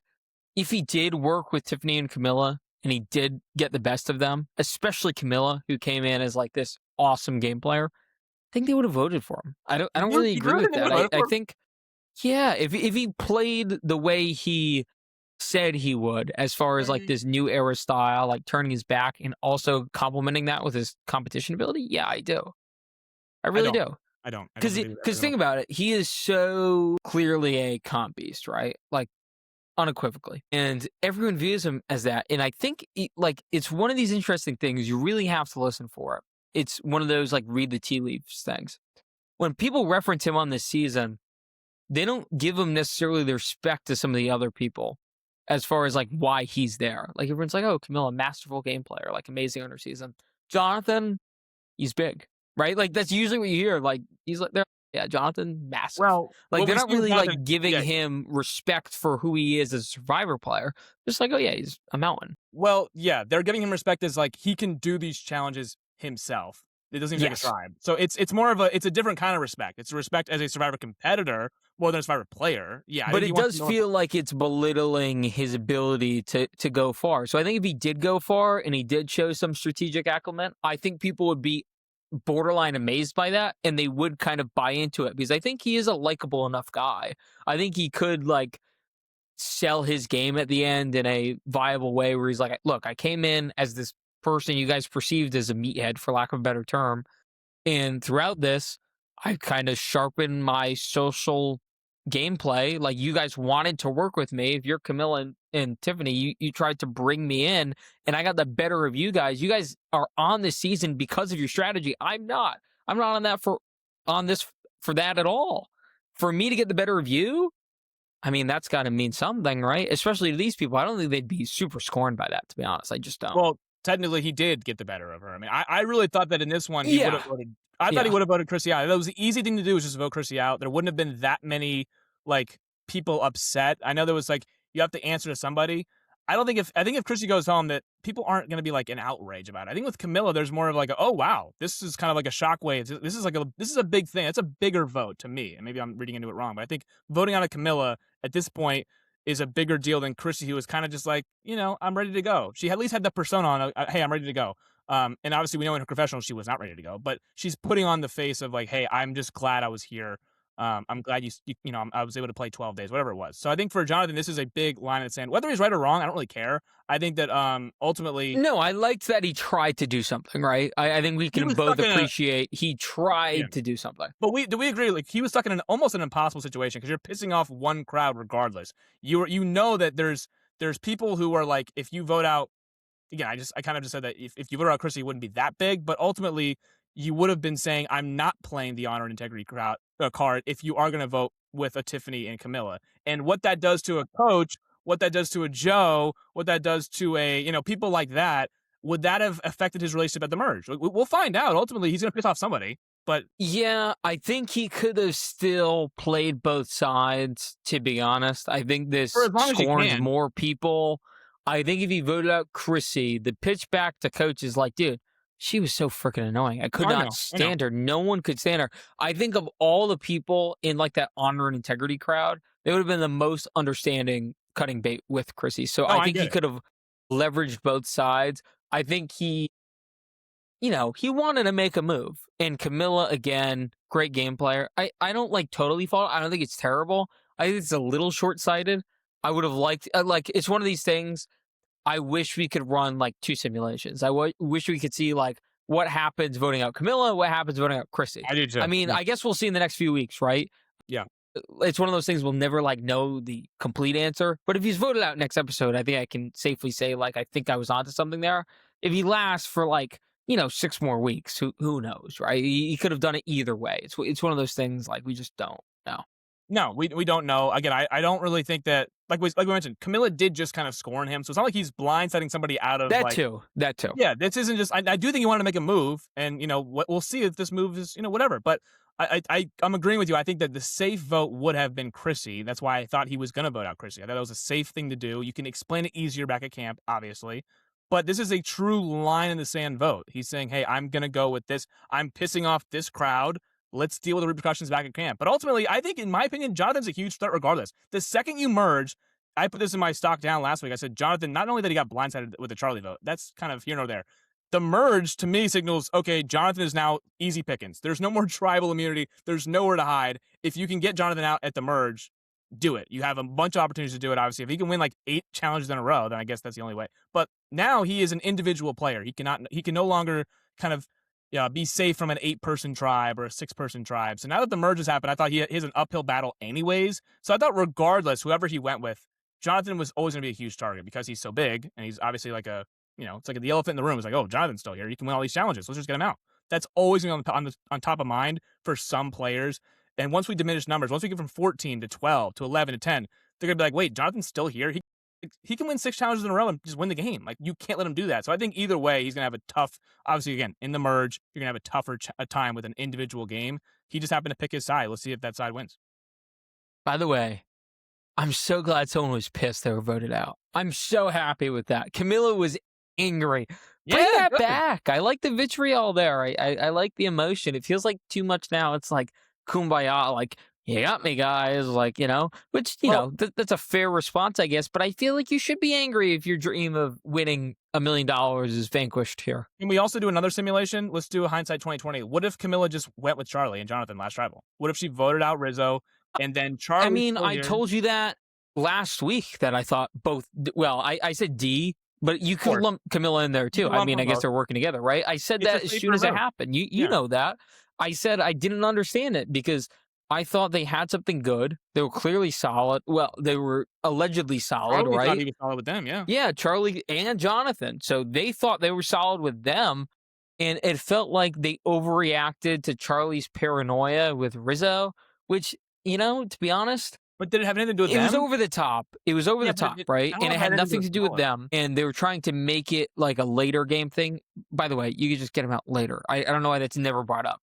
There's always like, what if he lasts too long? Like, you can just do some of these things later. Like, you don't have to beat everyone before the punch. Like, some of these people, you can literally stick around. That's another new era thing that drives me nuts. But anyway, I don't really get why they also didn't see Charlie's point. Like, yes, it was over the top, But what I was going to say is like Rizzo is an unknown quantity. Rizzo is sneaky. Rizzo is dangerous. Kind of an easy pitch there. Like, hey, like let's just get out the guy that no one knows anything about. It worked with Savannah, which Right, safe. obviously was the winner of that season, but I think Rizzo's even more dangerous because they don't really know why he's on the show. They can put two and two together. Savannah won. Okay, she's here. Why is Rizzo here? Like, did he do something crazy? He's more than just charismatic. So No, it's a safer vote, and I also thought of the if you want to go miniature alliance here, of that alliance, in my opinion, Charlie and Jonathan were not going to be the ones to kind of stab the other first. So I thought of the no, alliance there, if you're Camilla no. and you stay with them, you can kind of be the one that's like, okay, I'm working with them for now, but I know I'll be able to one to get them. I'll get them before they get me. But because she made the first move and took out Charlie, now you're back at camp with a Jonathan, and Jonathan's like, I have a chance to get back here. I really didn't think he would get the, vengeance thing. I thought he was going to stick with Camilla, but ultimately you are leaving that option on the table now because you kind of pulled the first rap. You pulled the first one over their head. So now you are susceptible to the next one. It's kind of going to blow back on you. So I think that if you do perform a blindside like that, you have to obviously expect repercussions the following thing. And again, I think she obviously got a little bit screwed with the rock draw here. It could have been D having to be with Jonathan and deal with an angry, bitter Jonathan. Ultimately, Camilla had to work with that, and she had Tiffany there, and then obviously two OGs, or an OG and Stephanie, and then Chrissy, who kind of plays more like that. So there's obviously some luck involved here. But I thought hers was much more avoidable than than a Genevieve, obviously. Again, you're allowed to change your mind. Just a weird dichotomy of Jonathan begging to be good back with D and Right. Camilla, back in their good graces, and then all of a sudden voting out Camilla. I think Chrissy's pitch was good. I really do. I think that pitch was good. I don't know where he would have been before that, but I think that was a good pitch by Chrissy. I think it's stuck. Yeah, I think it's I, stuck I something. think, to be honest, the four of them just all screwed each other over. I think it was just total incompetence from everyone involved. Charlie, obviously, because he's voted out. Camilla, obviously, because she's voted out. And then just Dee and Jonathan. I think all these people would have been better working together instead of Yeah. where they are now. You know Jonathan's going to who be a big threat, obviously, and Dee's a winner already and could have been shielded by these people, and instead is now going to be the focus of a major blow up, and that's just You not know good who for once again made out well in this tribe was Stephanie. This kind of went exactly how her. Stephanie wanted, and Stephanie didn't get any blowback. She wasn't the one in I the think the middle problem doing it. is she's not point guarding anything right now, No, which that's I think fine is though. another like, yeah, but you can't win Survivor not being the point guard. No, no, You know?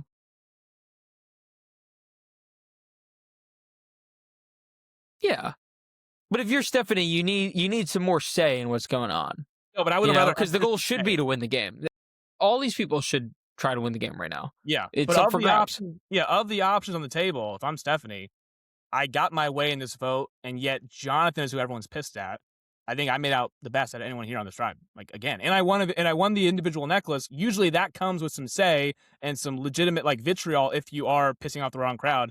No one's gonna be pissed off at Stephanie right now. She went with she was always gonna No. go with. She went with an OG. Like it was Jonathan that's in the middle here. Like that's who people are gonna be like. You did what? You turned on your OG Kayla She's member? got some good shields. She's doing a little bit too much like gotta lie right to your face. Like that turns me off. Like it's freaking Survivor. Like if you can't deal with that, like you have no chance. So a little bit too much of that for my liking. But if she can at least spearhead some of the honor and integrity crowd and kind of put her pieces where she wants, telling the truth. Okay, apparently, Well, again, then I'd like this. can I barge in here? Because I gotta say, like, this is the same thing with episode 2 in Devins and Joe.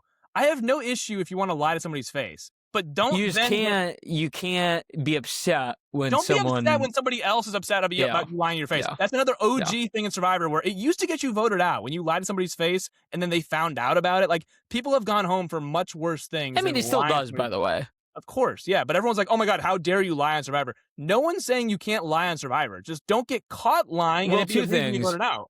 Don't get caught, and also the size of the lie matters as well. Yeah, Obviously. but like for Devins in episode 2, that was a sloppy lie. He got it bombarded was in water well. trash It because like it was Christina last year. so indifferent. It was Yeah. so a nothing thing. That Like he, was Joe over the top with it, of course, but like Devins had like the worst lie Yeah. ever. He didn't even like. He was like, "Yeah, Savannah." Like he didn't even rope Joe into an alliance. by the way, It was a Mike, horrible lie. allegedly way worse than the edit portrayed, according to It's way Savannah. worse, She yeah. said that in her exit press. It was But just a horrible lie by Devins, though. Like it didn't make sense. The lie made no sense. So of course, like Joe's gonna be pissed about it. And again, he was allegedly No. way more pissed than what we saw. But I don't like the notion of again. definitely maybe like don't lie to my face. Is she a little bit over the bearing on that? Sure, fine.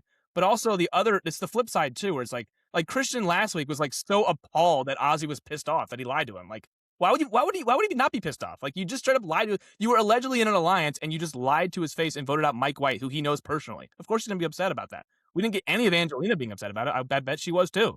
But Christian's just like, oh my God, I can't believe they're so mad. It's a game. Yeah, but these are people too. They're feelings. Like, you have to understand the feelings as well. It's not just like the chess pieces on a board. So I think that it goes both ways there. 100%. You just have to know it's part of the game, though.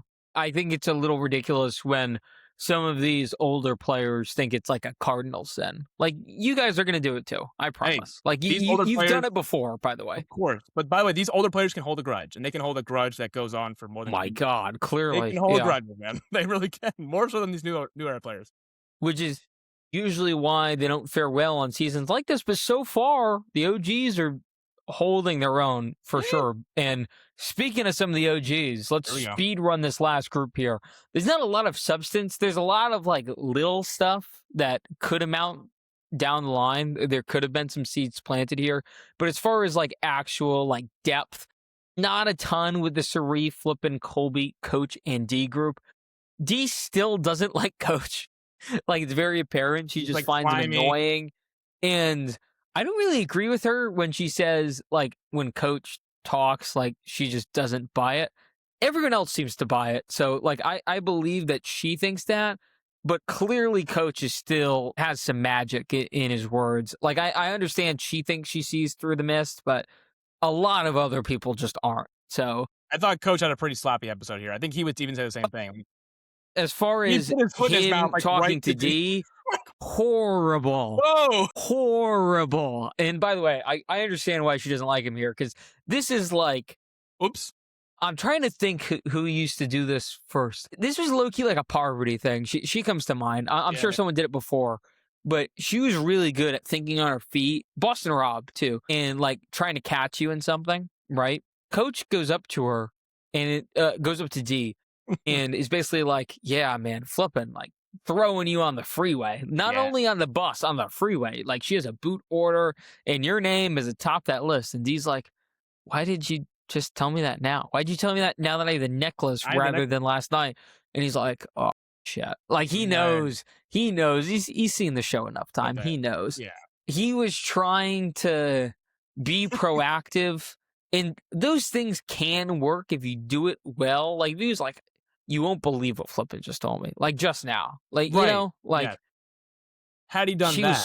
She was so upset that you won. She was pissed. Like, you were atop her boot order. Like, I heard her over talking with, I don't know, Colby about it, and just makes me so upset that she was trying to target you. Like, something like that.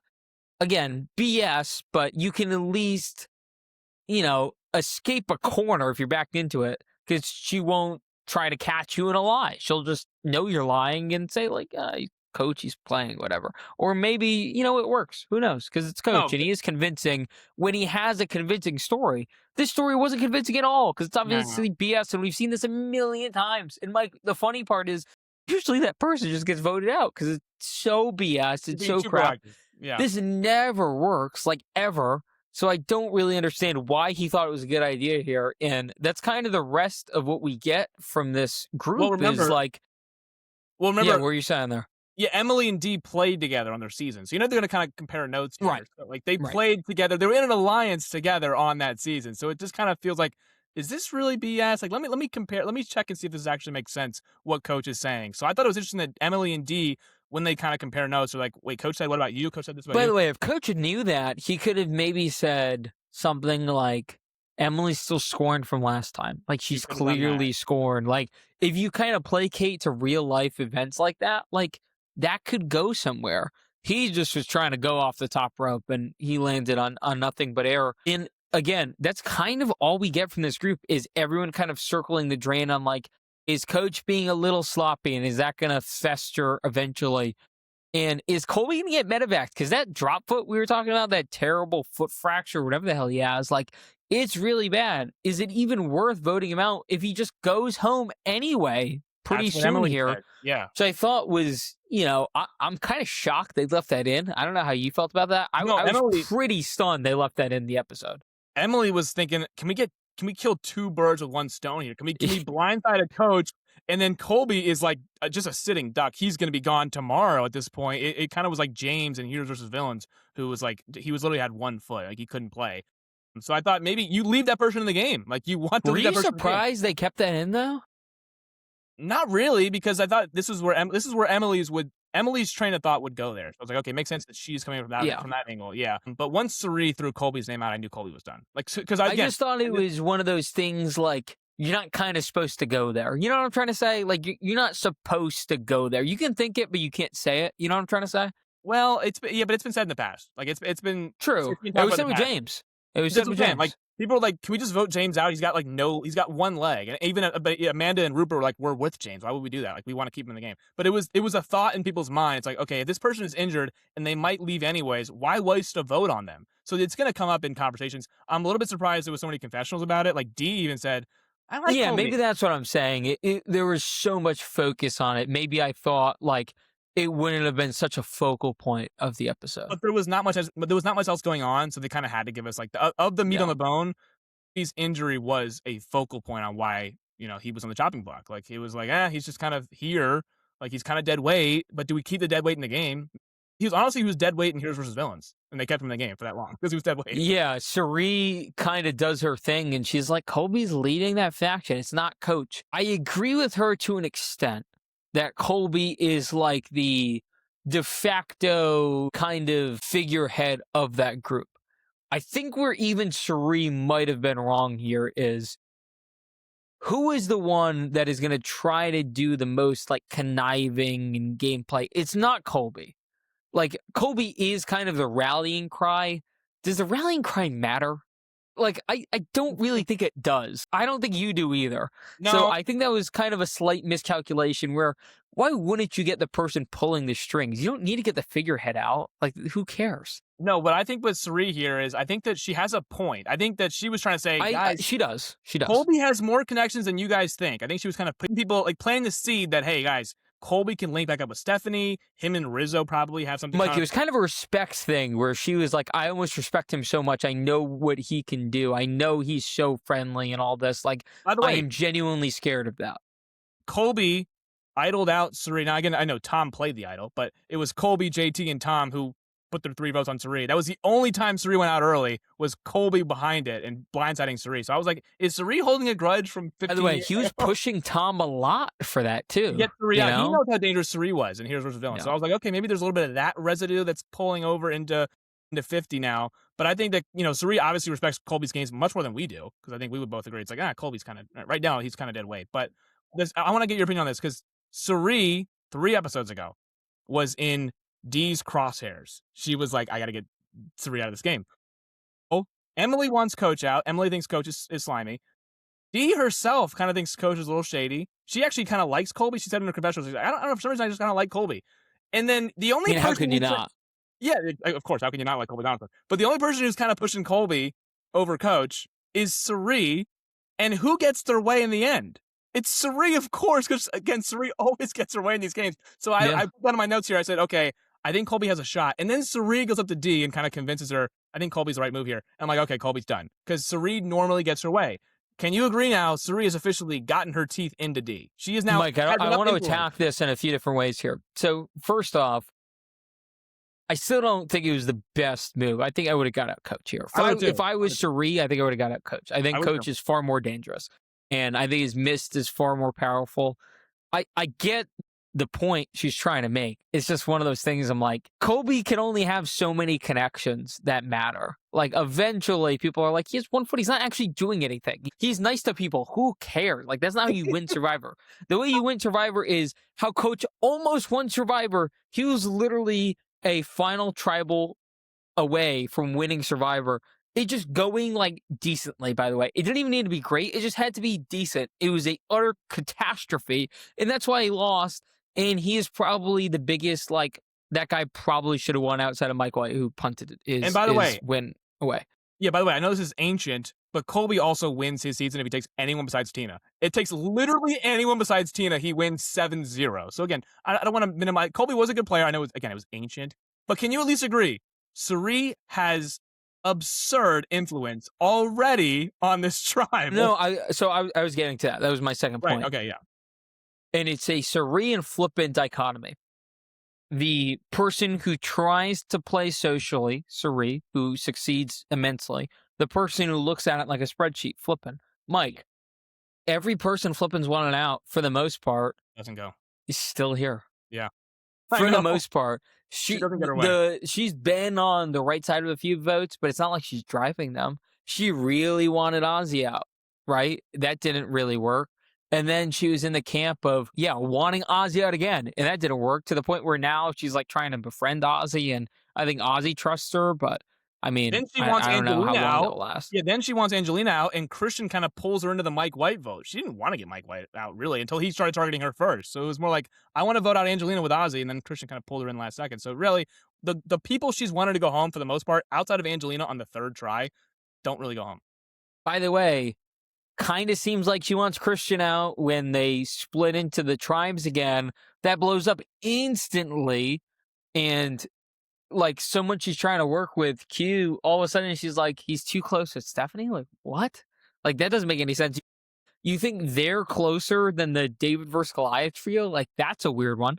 Yeah, meanwhile, if you compare, no one's really putting Savannah's name out there. There's a Rick Devens-Joe feud going on, and then Cerie's kind of sprinkling in, hey, guys, we don't know Savannah's game. Yeah, that's my exact point. You Cerie's see getting her way. Cerie Yeah. gets Savannah out, gets her way, evades Dee's crosshairs by just doing what Cerie does, being a genuinely nice human being, but using that to her advantage as this like kind of silent killer.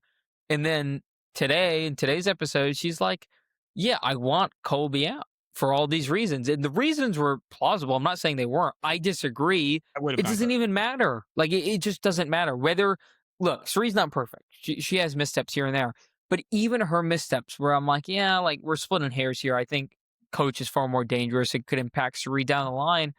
She still gets her way. Like, even if we don't love it, it's still like her way that everyone kind of abides to. And that's why Cerie is one of the GOATs. And that's why she is one of the best non-winners. I would say most people say she is the best non-winner. And I would agree with that. Yeah. No, even if we disagree with who she landed on, I think what's more important to her game is having influence on others. Yes, so 100%. If D keeps winning the necklace, but D keeps going to Cerie as someone in her ear to kind of, divulge information. Confide in.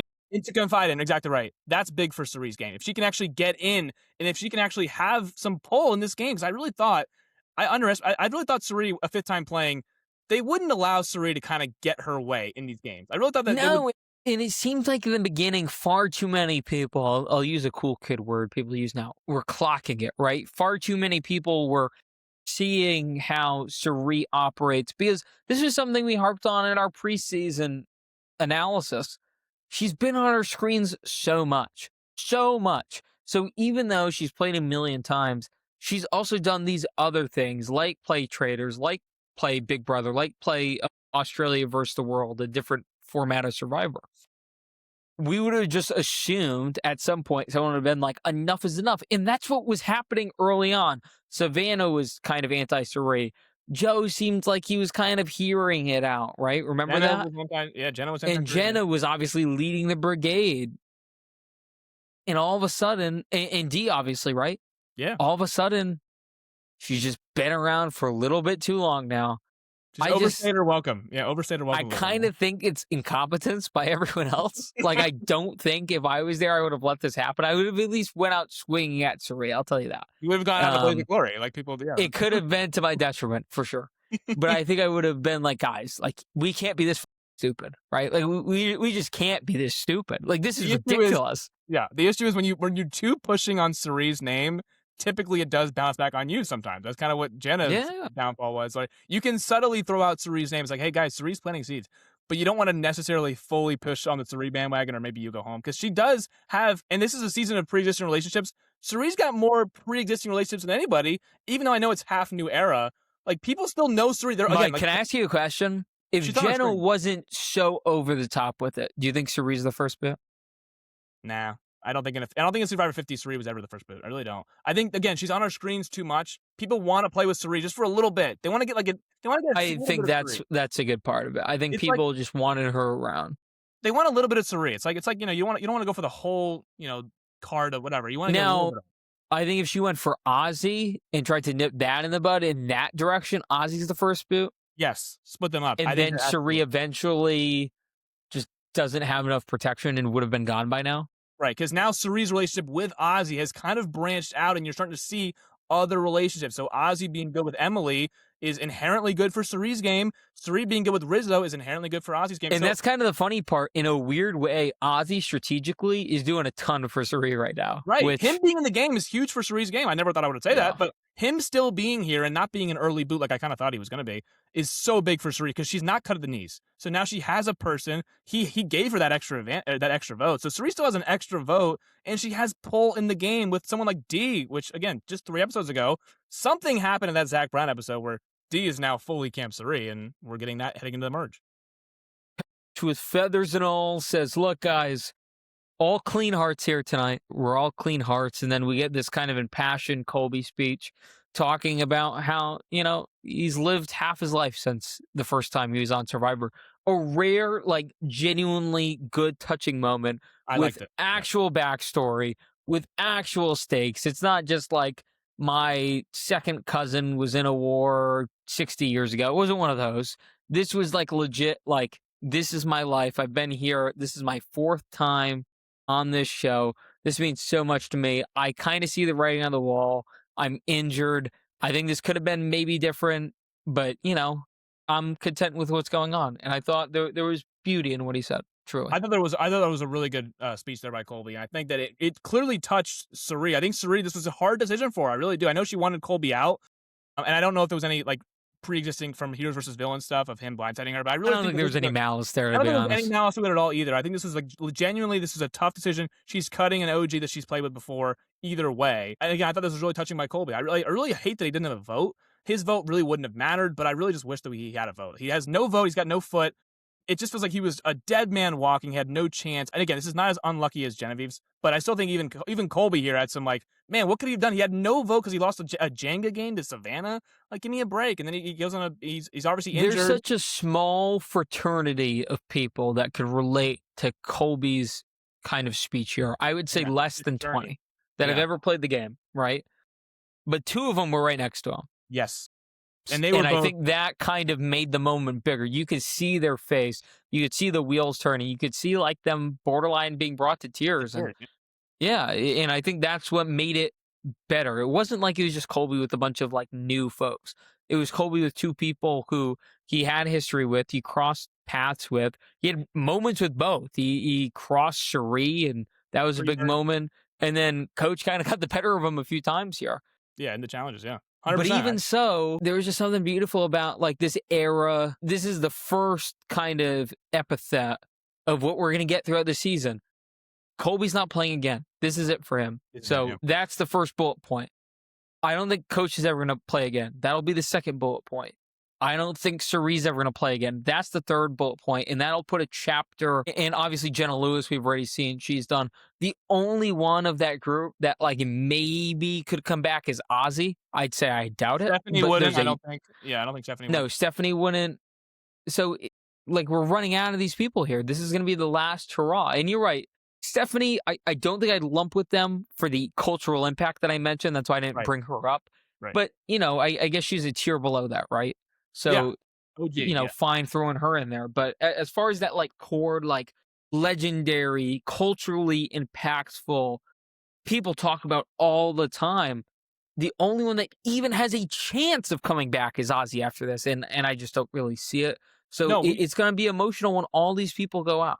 Yeah, I thought this tribal specifically was really touching because you have three pioneers of the game, like you said, all sitting directly next to each other at a tribal council. That in itself is so rare. We haven't had that in a long. I know this is a returning season, so you have some legends on the season, but just having three pioneers of the game itself. One from Australian Outback season 2, where they went 42 days. Then you have Suri, who famously got off the couch, and then you have Coach, one of the most iconic characters in the show's history. All three at one tribal council, and one of their games is ending. Or I guess Suri's game was never going to end, but either Coach or Colby's game was going to come to an end here. I thought it was a really touching tribal council because all three of them got a specific monologue that kind of resonated with me. Again, getting off of the couch, maybe that resonates with a certain crowd of, you know, Sari had never We've gone heard that one camping. enough. I'm actually very grateful she didn't say that line. Yeah. Right. So, but Sari had never gone camping before, previously to Survivor. So this is like a totally new thing for her. Now she's played it 5 times, 6 if you include Australian Survivor. Colby, his life started with Survivor. Basically, when he was in his prime. Basically, won 5 immunity challenges, lost 4-3 to Tina. Colby, Mike, can I go a step further here? Yeah. 3 of the best winning performances ever. Probably 3 of the top 4. We'll throw Mike Absolutely. White at, like, if we shouldn't even count Mike White. He punted it, right? You know? Australian people Outback that Colby. Yeah. Australian Outback Colby, Micronesia, Sari, South Pacific Colby, or South Pacific Coach. Yes, those you 3 bet. right there were one of the 3 of the 5 best non-winning games from a legendary. They're all legends in the game. That's why they got called back for 50, and yet they're all sitting next to each other, tribal council, knowing that one of them's going to go out for potentially the final time in their Survivor career. But it was really, really, again, it was emotional because I didn't want any 3 of them going. Honestly, I was like, hey guys, Emily's over there. No, G apparently was like, yeah, it's one of you guys. It's one of you 3. Exactly. Again, kind of strange because I guess technically it didn't have to go this way. That's the other thing. There. Yeah. Yeah, it was a little strange. But I guess, I guess theoretically Sari could have used that extra vote. Like, not appropriate time to use it. But... yeah, she would have saved it to someone else. But yeah, she could have saved Colby if she wanted. Maybe not. I don't know. Because Colby had no vote. So it would have been, it was tough sledding for Colby. Ultimately. You want to know something that I kind of want to bring up here? There's not, like, you'd have to kind of stretch the definition of it. So we have Sari. We have Coach. We had Colby. We have Stephanie. We have Ozzy. So that's 5, right? We'll call this 14, right? What we ended up with tonight. That's 5 of 14. Chrissy kind of has that old era swagger to her. That's 6. All you need after that is like 1 or 2 other people. And then you have like a kind of largely OG alliance. Yeah. Perhaps that'd be too tough of a sell. You'd have to do it really subtly. Like, you'd have to almost do it where, like, Rizzo doesn't even notice the OGs working together. And but we Stephanie talked about, in one of our 10 questions, who would do better, the old era. And we kind of joked about how the old era, just like we saw it at Winners at War, we saw it a little bit at Game Changers. They try to work together, it just never works. It blows up in their faces because they kind of go at each other's throats, and it's a little annoying. They hold grudges. Here, I think they actually could have applied it to an extent. I think it actually could have kind of worked, and it could have been this amazing story where we get to a final like 6-ish or something, and then we have like the Cerise, Coach, Aussies of the world, Colby's, and you're like, one of these people is going to win Survivor for the first time. Like, that would have been crazy. That would have been an awesome storyline with Coach and Ozzy still. And it sounded so ridiculous prior to, but again, maybe Colby's injury kind of made that an impossibility. I would have loved to see if Colby was healthy here. Healthy Colby, what could have happened? Maybe then they rope in Sari. Maybe then Sari uses her extra vote. Something like that could have been interesting. Or if Colby had his vote, period. Right?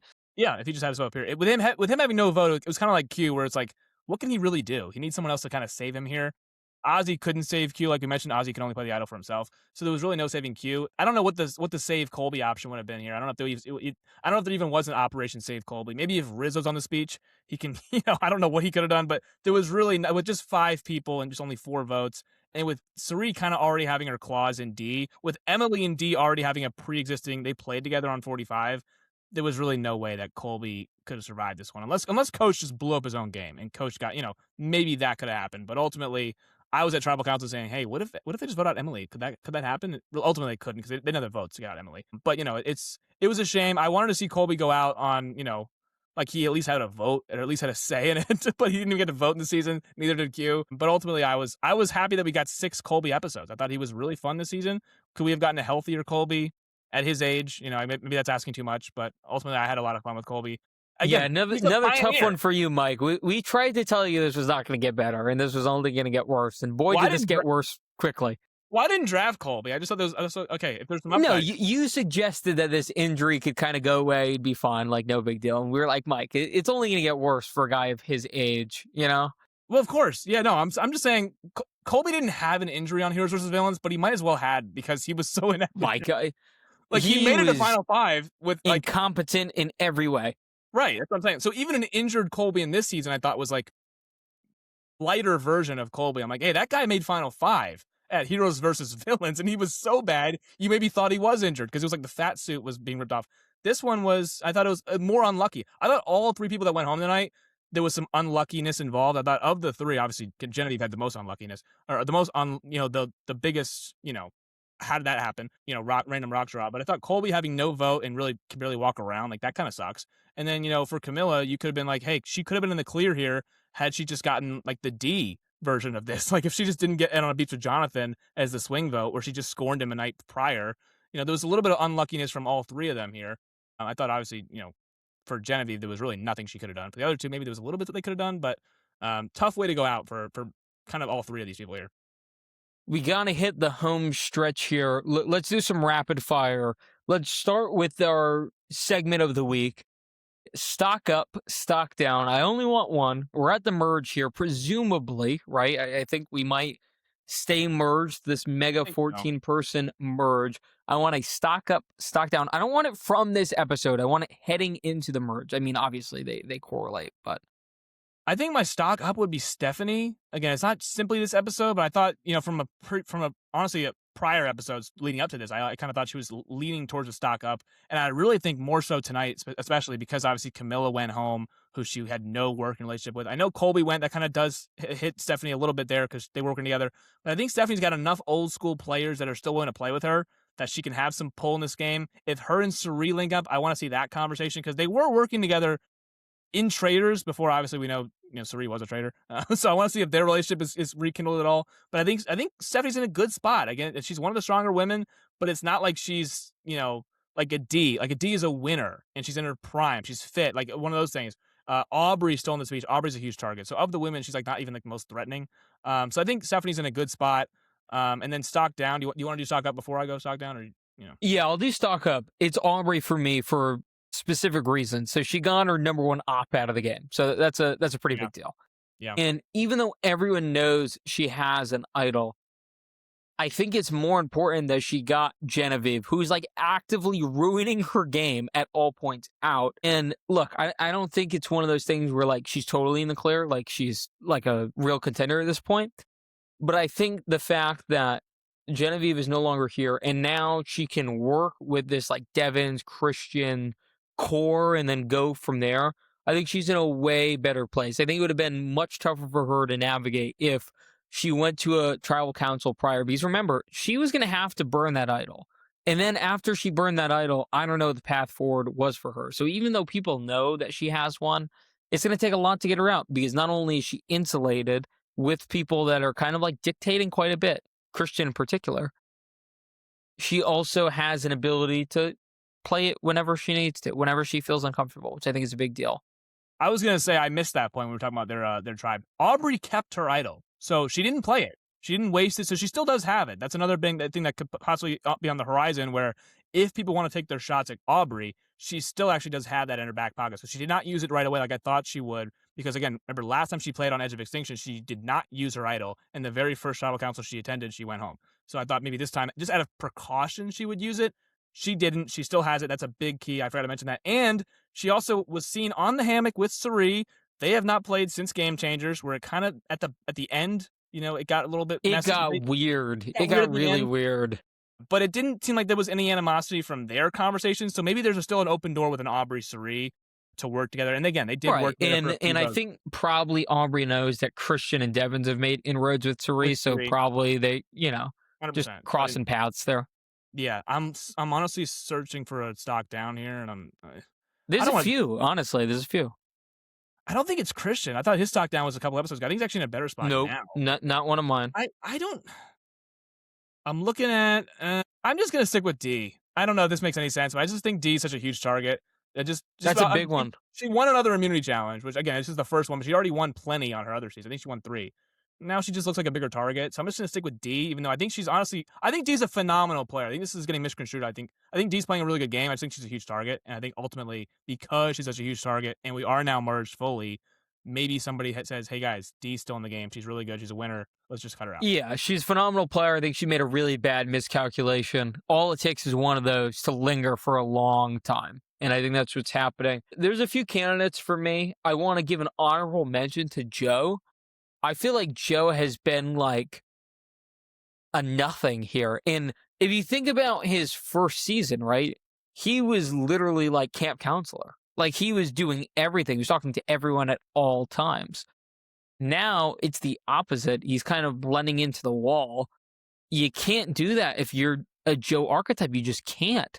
The only way you can progress in this game and be like a meaningful progression, right? Not a GOAT. You have to be at the forefront of everything. Joe just hasn't been for a long time. And today it felt even more apparent where Genevieve's trying to like talk to Joe and he's doing the thing where like, he's like this and it is heads in his hands and he's like, oh my God, I can't do anything. I feel like we've gotten that visual like 100 times from Joe so far this season. So he's an honorable mention. It's kind of more of the same from him, but it's getting to a point now, even when he links up with the honor and integrity crowd, like I just don't know what kind of sway he's going to have. He's shown no ability to do much of anything this season. And I thought tonight just kind of exemplified that point. The other one, and again, kind of circling back to some prior statements of mine, Jonathan, man, I just, I need to see a little bit more. Tonight, I thought was maybe a little bit of a case of big move-itis. I understand, like, Camilla did just burn you, but it goes back to my argument of I think they just all screwed each other over here. And it started with Dee and Camilla, and obviously Charlie's gone home. I think it's going to end with, like, Jonathan and Dee going home in somewhat quick succession here. So I want to throw him under as far as a down. And I want to do a new segment here before we kind of sign off. Rating the episode on a scale of 1 to 10. And from now on, we're going to keep track of this on a week by week basis. What did you make of this episode? Give me a rating 1 to 10. I didn't think it was that bad. I thought it was like a 6, maybe 6.5. Okay. I didn't think it was that bad. I think it was egregious. Again, did the format kind of suck? Blood Moon. Again, I'm not saying the format sucked because I knew the format was happening like 4 episodes ago. Like we literally talked about this in our chat thread. They're like, there's gonna be a purge of 3 people out. By the way, we did not get that spoiled for us. I don't want to see any of those comments. It was not a spoiler. I came up with this off the top of my head. This was like one of those things where, hey guys, there's only 13 episodes in the season. Like we can actually look at the finale is May 20th, so you can kind of infer they have to get people down at this point in time. So it's not like this is like rocket. Like, how could anyone have guessed this? This is like an obvious date. This is how they did it in previous seasons. They did double eliminations, which just they merge and then they break back into 2 troops. So this By the way, Mike, I'm pretty sure that insinuates we have to average over a person a week, right? Unless there's like 7 people left in the finale. No. There'll probably be 6 left in the finale if I had to guess. So that means there's going to be 2 more doubles probably. So 2 everything more now, doubles, okay. They're now on pace to do 1 each week and then mix in a double, maybe a double at final 10, so they go 10 to 8, and then a single elimination and then finale, and then maybe 1 more double before that. So they're kind of on pace now. Again, there had to be a purge of 3 people. We kind of knew that was happening. So I think that overall the format of the episode sucked, but I think I got enough from this episode. I got an interesting Jonathan in the middle tribal council, which I thought was actually intriguing. I got a Colby Suri coach tribal council that did enough for me. I got, Ozzy back on Exile Island with Rizzo. Like there was enough things that happened in the episode to where I got enough Survivor in it, which I could, you couldn't say that about episode 3 with Zach Brown. So there was enough Survivor content in this episode, even with being interrupted halfway through, that I liked the episode, and I'm going to give it over a 5. I'm going to go 6.5. I'm going to give this a 4. I thought this format was putrid. It was vomit-inducing. It was disgusting. It was purely a producer's wet dream. It was so annoying. I can't shit on it enough, to be totally frank. And here's what they could have done, and I want to give credit where credit's due. Obviously, multiple people are going to come up with ideas similar to this. I saw it from a man named Logan Davis on Twitter, at Logan Davis, a 0 for the O and a 1 for the I in Davis. He said, here's what should have happened. Should have been 1 tribal. You have all 15 people there. 1 person goes home. There's a mad scramble. Jeff says, hold on. We're going again. We're doing another person. So then we see this mad scramble at tribal with 14 people left. Okay, the next person is voted off. Then he says, hold on. I got 1 more in me. 3rd tribal, all in a row, all with everyone there. So that way it is a true mad dash. It's a little excessive, but you have to be a little excessive when it's a season of this size. I thought that was a way better idea than what we got, these 3 like mini groups where it is so luck based, where all of a sudden we get these random rock draws that seem a bit too convenient with all the storylines that these people, again, not just edited, were believing prior to this episode. It just felt a little stinky to me, and I thought a way to kind of dwindle the numbers down that could have been interesting is this kind of like quick succession, tribal council. That has never been done before. That would have been so interesting to watch. We've seen this BS with the mini groups before in splitting that up. We've never seen anything like a tribal one after another with this mass of people. That could have been amazing television, especially if they gave like, let's call it like 2 or 3 minutes to regroup in between tribals. That would have been, as Rizzo would say, cinema. But instead, we got this half-baked rehashing of a trope we have never liked once. This is my first time hearing that, so that's an interesting. Yeah, I wanted to spring that upon you. Yeah. Redemption Island, they did something like this. It was not 3 in a row, but it was 2 in a row. No. It was in concession. Yeah. So it was, I believe, at the merge, like you mentioned, Nick. At went home, and then they immediately did. Or no, sorry, Ralph went home, and then they immediately had an individual immunity at that tribal council, where it's like the memory thing, where it's like Jeff's asking questions, and it's like if you don't get the memory thing, you're out. They had an immediate individual immunity, and then they had another immediate vote off, and they got Ralph and Steve both out of there in the same episode in the same exact tribal council. That one was kind of it fell flat because that was a season ran by Ometepe, and it was just like, okay, it was all consensus vote out. So it was like 7-1 and then 8-1. So it was not much drama in it.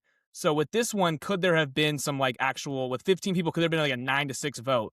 Maybe. Or would we have gotten 3 straight dog piles of like consensus vote offs? If that was the case, I don't think that would have been possible, especially if it wasn't told to them prior. Because people are going to say, like, logistically, how could you do this with immunity, right? One of 2 ways. You could do something where those 3 people are safe each time, which I'm not totally opposed to. It feels a little bit too much because obviously that's a little bit excessive. But if you think about it, they kind of are safe 3 times anyway, right? Yeah. You know what I'm saying? Yeah. So it's not much different. It feels more drastic, but it's not actually different than what just transpired. So I think that would have been fine. Or you could have done something. This is a little gimmicky for me. You could have done the 3-group thing. The person that like won the 3rd group is safe like the first time, who dropped out like the soonest, which I think was D, right? And then she's only safe for the first one. Christian's safe for 2 of the 3. And Stephanie gets Steph's safe for all of them. Yeah, you could have done either one, which, a little gimmicky, but I would have been fine with that either.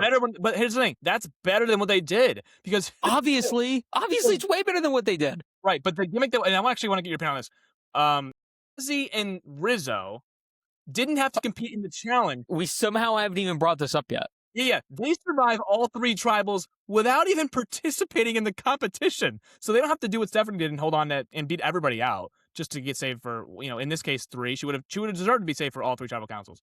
They didn't do anything. All Ozzy did was find the clue. And by the way, Rizzo did literally nothing. He just kind of got brought along as a +1.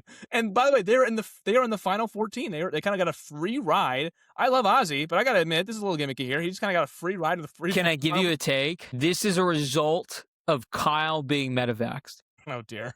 So because if his number was in the game, they'd be at 18. They'd split it 3 ways of 6. Yeah. Could they have just done that last tribal? I guess they had to do a double last tribal. They had to do a double. I guess, yeah. Yeah, they couldn't do a single last tribal and then get to 18 and then do the 6. I guess not. Theoretically, they could have done a double in the Zach Brown episode. Like with the way that they did the individual immunity, the first 10 minutes. I thought we had to hear Zach Brown's new song. I get it, I understand, but I'm saying in that episode, all we got was what, Q going out. I thought we were guaranteed to get a double elimination in that episode, and we didn't. Ultimately, I guess Kyle's medevac kind of messed with the timeline, so we had to kind of shuffle things around. I think they were always going to do a Blood Moon thing, but yeah, 2 people being on Exile Island, which has not been introduced since episode 1, day 1. Now it's back just because you get a free ride to Final 14. It's a little bit like Paul in Big Brother 19, where it's kind of like you couldn't vote him out for like the first 3 episodes, and similar to Big Brother 14. Yeah, because the producers figured like him going back in the house, they would all just pile up on him. They needed him to make inroads. It was very similar here, not to cross shows, but yeah, same thing in Big Brother 14 where you get like the golden key. You're automatically in jury. Danielle, I know you just lost. You're immediately in jury. Portia, golden key. Like it's a little bit of that, which again, there's gimmicks on these things. But to me, just Ozzy and Rizzo getting a free ride to the final 14, I thought was interesting. They just skipped 3 tribal councils. Like, oh, great. What a huge advantage in the game. I think Logan Davis's pitch was fantastic, and I wish they did it, and it would have been way more interesting than what actually transpired. Well, what do you do with Rizzo and Ozzy, though? Because I guess they're still in exile. You can do that, yeah. See, I think that's the biggest gimmick of them all. Here's the thing, and you'll like this. You can do it if exile is actually a thing on the season. If it's actually a reoccurring event, not just this kind of like release for safety thing that they did, break glass in case of emergency.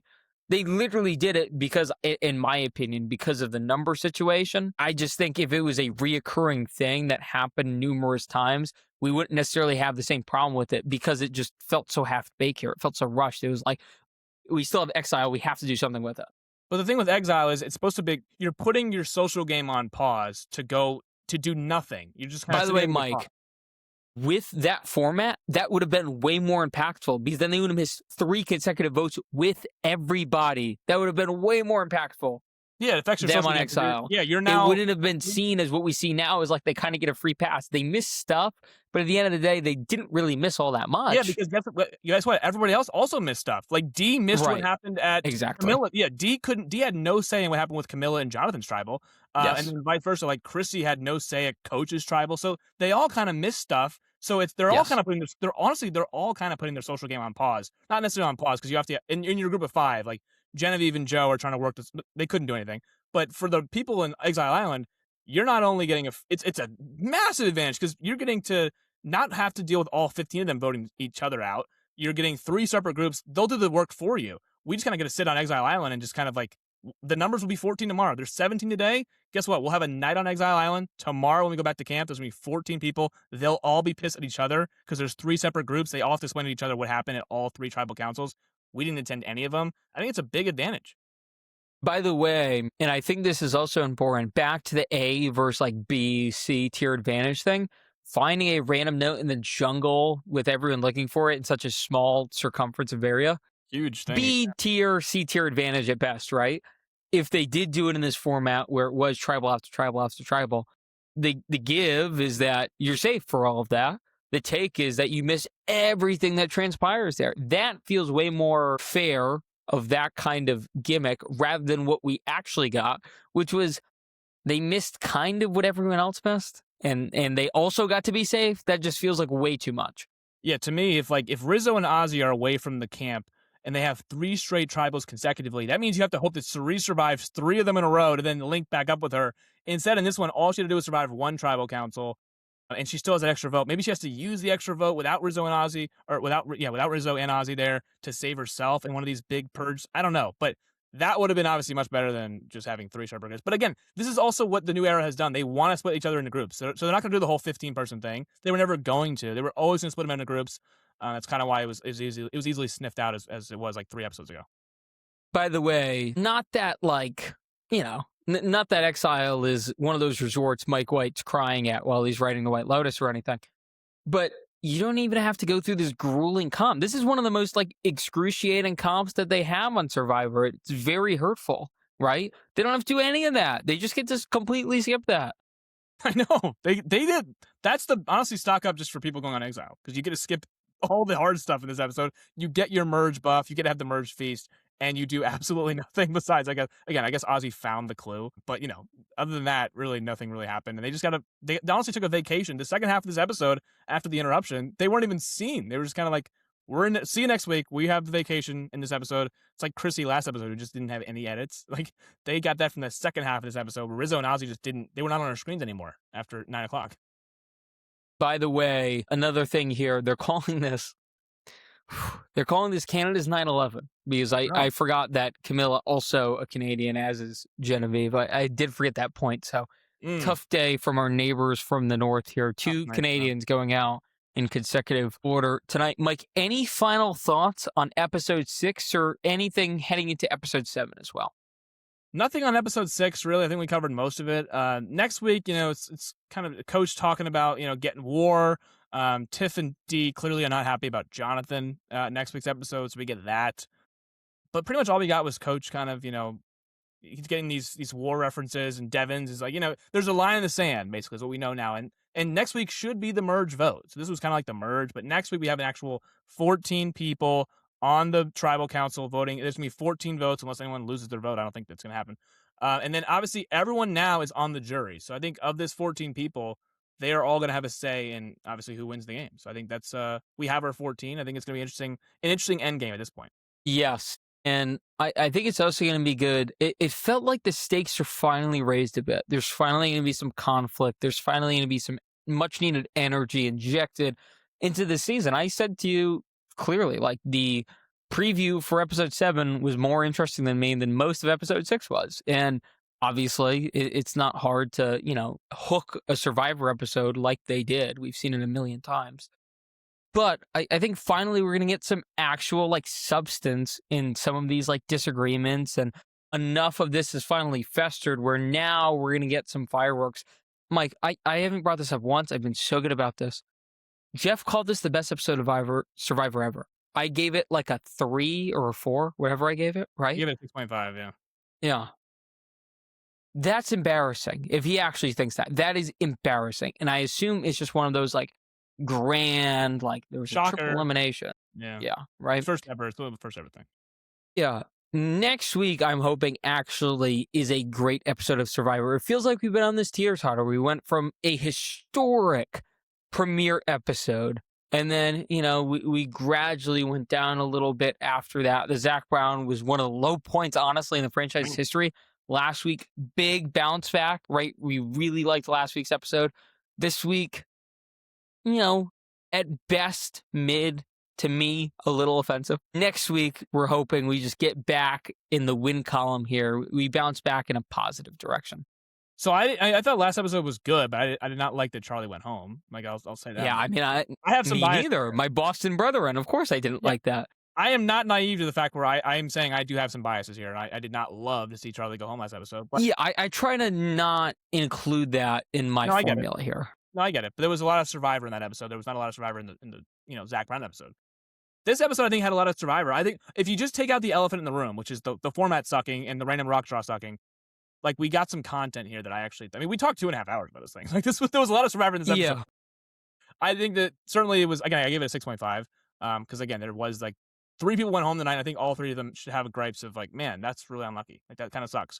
Definitely more so than Jason and Matt did from last season. Like this was like genuinely, there's more like pre-gaming going on that really they had no control of. So there was a lot of that, but I think overall we got a lot of good content from this episode. And if you take away the format, like there was a lot of things that happened. Like there was a lot of information that was spilled out. There was a lot of Sari getting her teeth into these people. There was Ozzy and Rizzo having talking for the first time ever. Like there was a lot of things that happened despite the glaring elephant in the room of this kind of format sucks and let's not do it ever again. It's one of those things that could age a little bit better if some of these micro conversations that were spurned only because of the twist actually become something down the line. So I will fully admit that. But right now, I'm taking a lot of it with a grain of salt just because, it's kind of fake. It really is. It's one of those like a preseason game in sports. Like you don't really learn much from that. You could. Things could translate, right? But sometimes it just doesn't mean anything. So I'm excited to see next week anyway. Even though I was a little pessimistic on this, I still think this has been a somewhat positive season of Survivor. I think we're falling into way too many of the same traps we wanted to avoid on this season. I don't think we're in a place where one of the conversations in 10 questions was like, is this going to influence the future of the show? We both agreed that 51 is probably going to do that more than 50 can.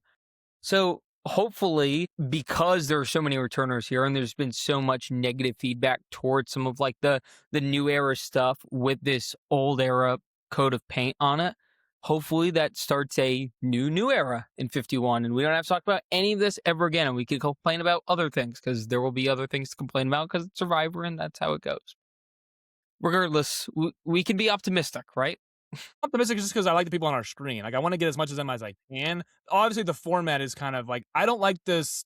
We're getting a little winners at Warzy where we don't have any fire tokens, but we have a lot of other things that nobody asked for. That's kind of leaking into it. But overall, of a season of Survivor, I'm not going to have a season like this where there's so many people that I actually like on my screens over a season of like where it might have been the gameplay might have been better, the format might have been better, but the names weren't really anything lasting anything. Like I still prefer seasons like this where I have some of my favorites on the screen, even if they're getting screwed by like production. Like I truly do believe all three people who went home tonight should have a gripe about something. I think Camilla more kind of was their own doing, but I think certainly Genevieve was like, man, I just got called back and I got booted like this. Like this sucks. Colby didn't even have a vote the whole season. Like there's certainly some people who could have had some gripes with this. I want to see production obviously be a little bit less hands on, but I do like. I think we definitely need more returning seasons. Like these are inarguably like this is much better TV than like Christina being bombarded at the water well and being like I don't know what I'm doing here. No disrespect. It's one of these things where like we're hating the format, but yet it is so much more watchable and enjoyable than past seasons because of that. So hopefully we can find a balance here. Yeah, it's messy TV, which I like messy TV. And I want to see how Coach kind of goes scorched earth next week. That could be good drama. That's good television. Yeah. But anyway, we've gone 2.5 hours here. I believe this is our longest ever, which is crazy, but I think so much happened, we kind of had to. So it's one of those things, it happens. And again, a reminder, if you've made it this far, which you better have, be sure to like, comment, subscribe, follow us on TikTok, Instagram, Spotify, and YouTube. We'll be back soon with more sports content. If you haven't seen it already, we did a NBA recap podcast of how the season's gone so far, coma storylines we called it. So that was a good time. Be on the lookout for more stuff of that ilk. We'll be back next week for another Survivor recap video as well. And maybe, just maybe, one of these weeks we will kind of sprinkle in another Survivor-themed video throughout the week once post-merge power rankings or something of that sort. Be on the lookout for all of this fun stuff. For Mike and Theo, who's not here with us, but hopefully will be next week, I am X. We are the Gurus, and we will see you next time. Peace!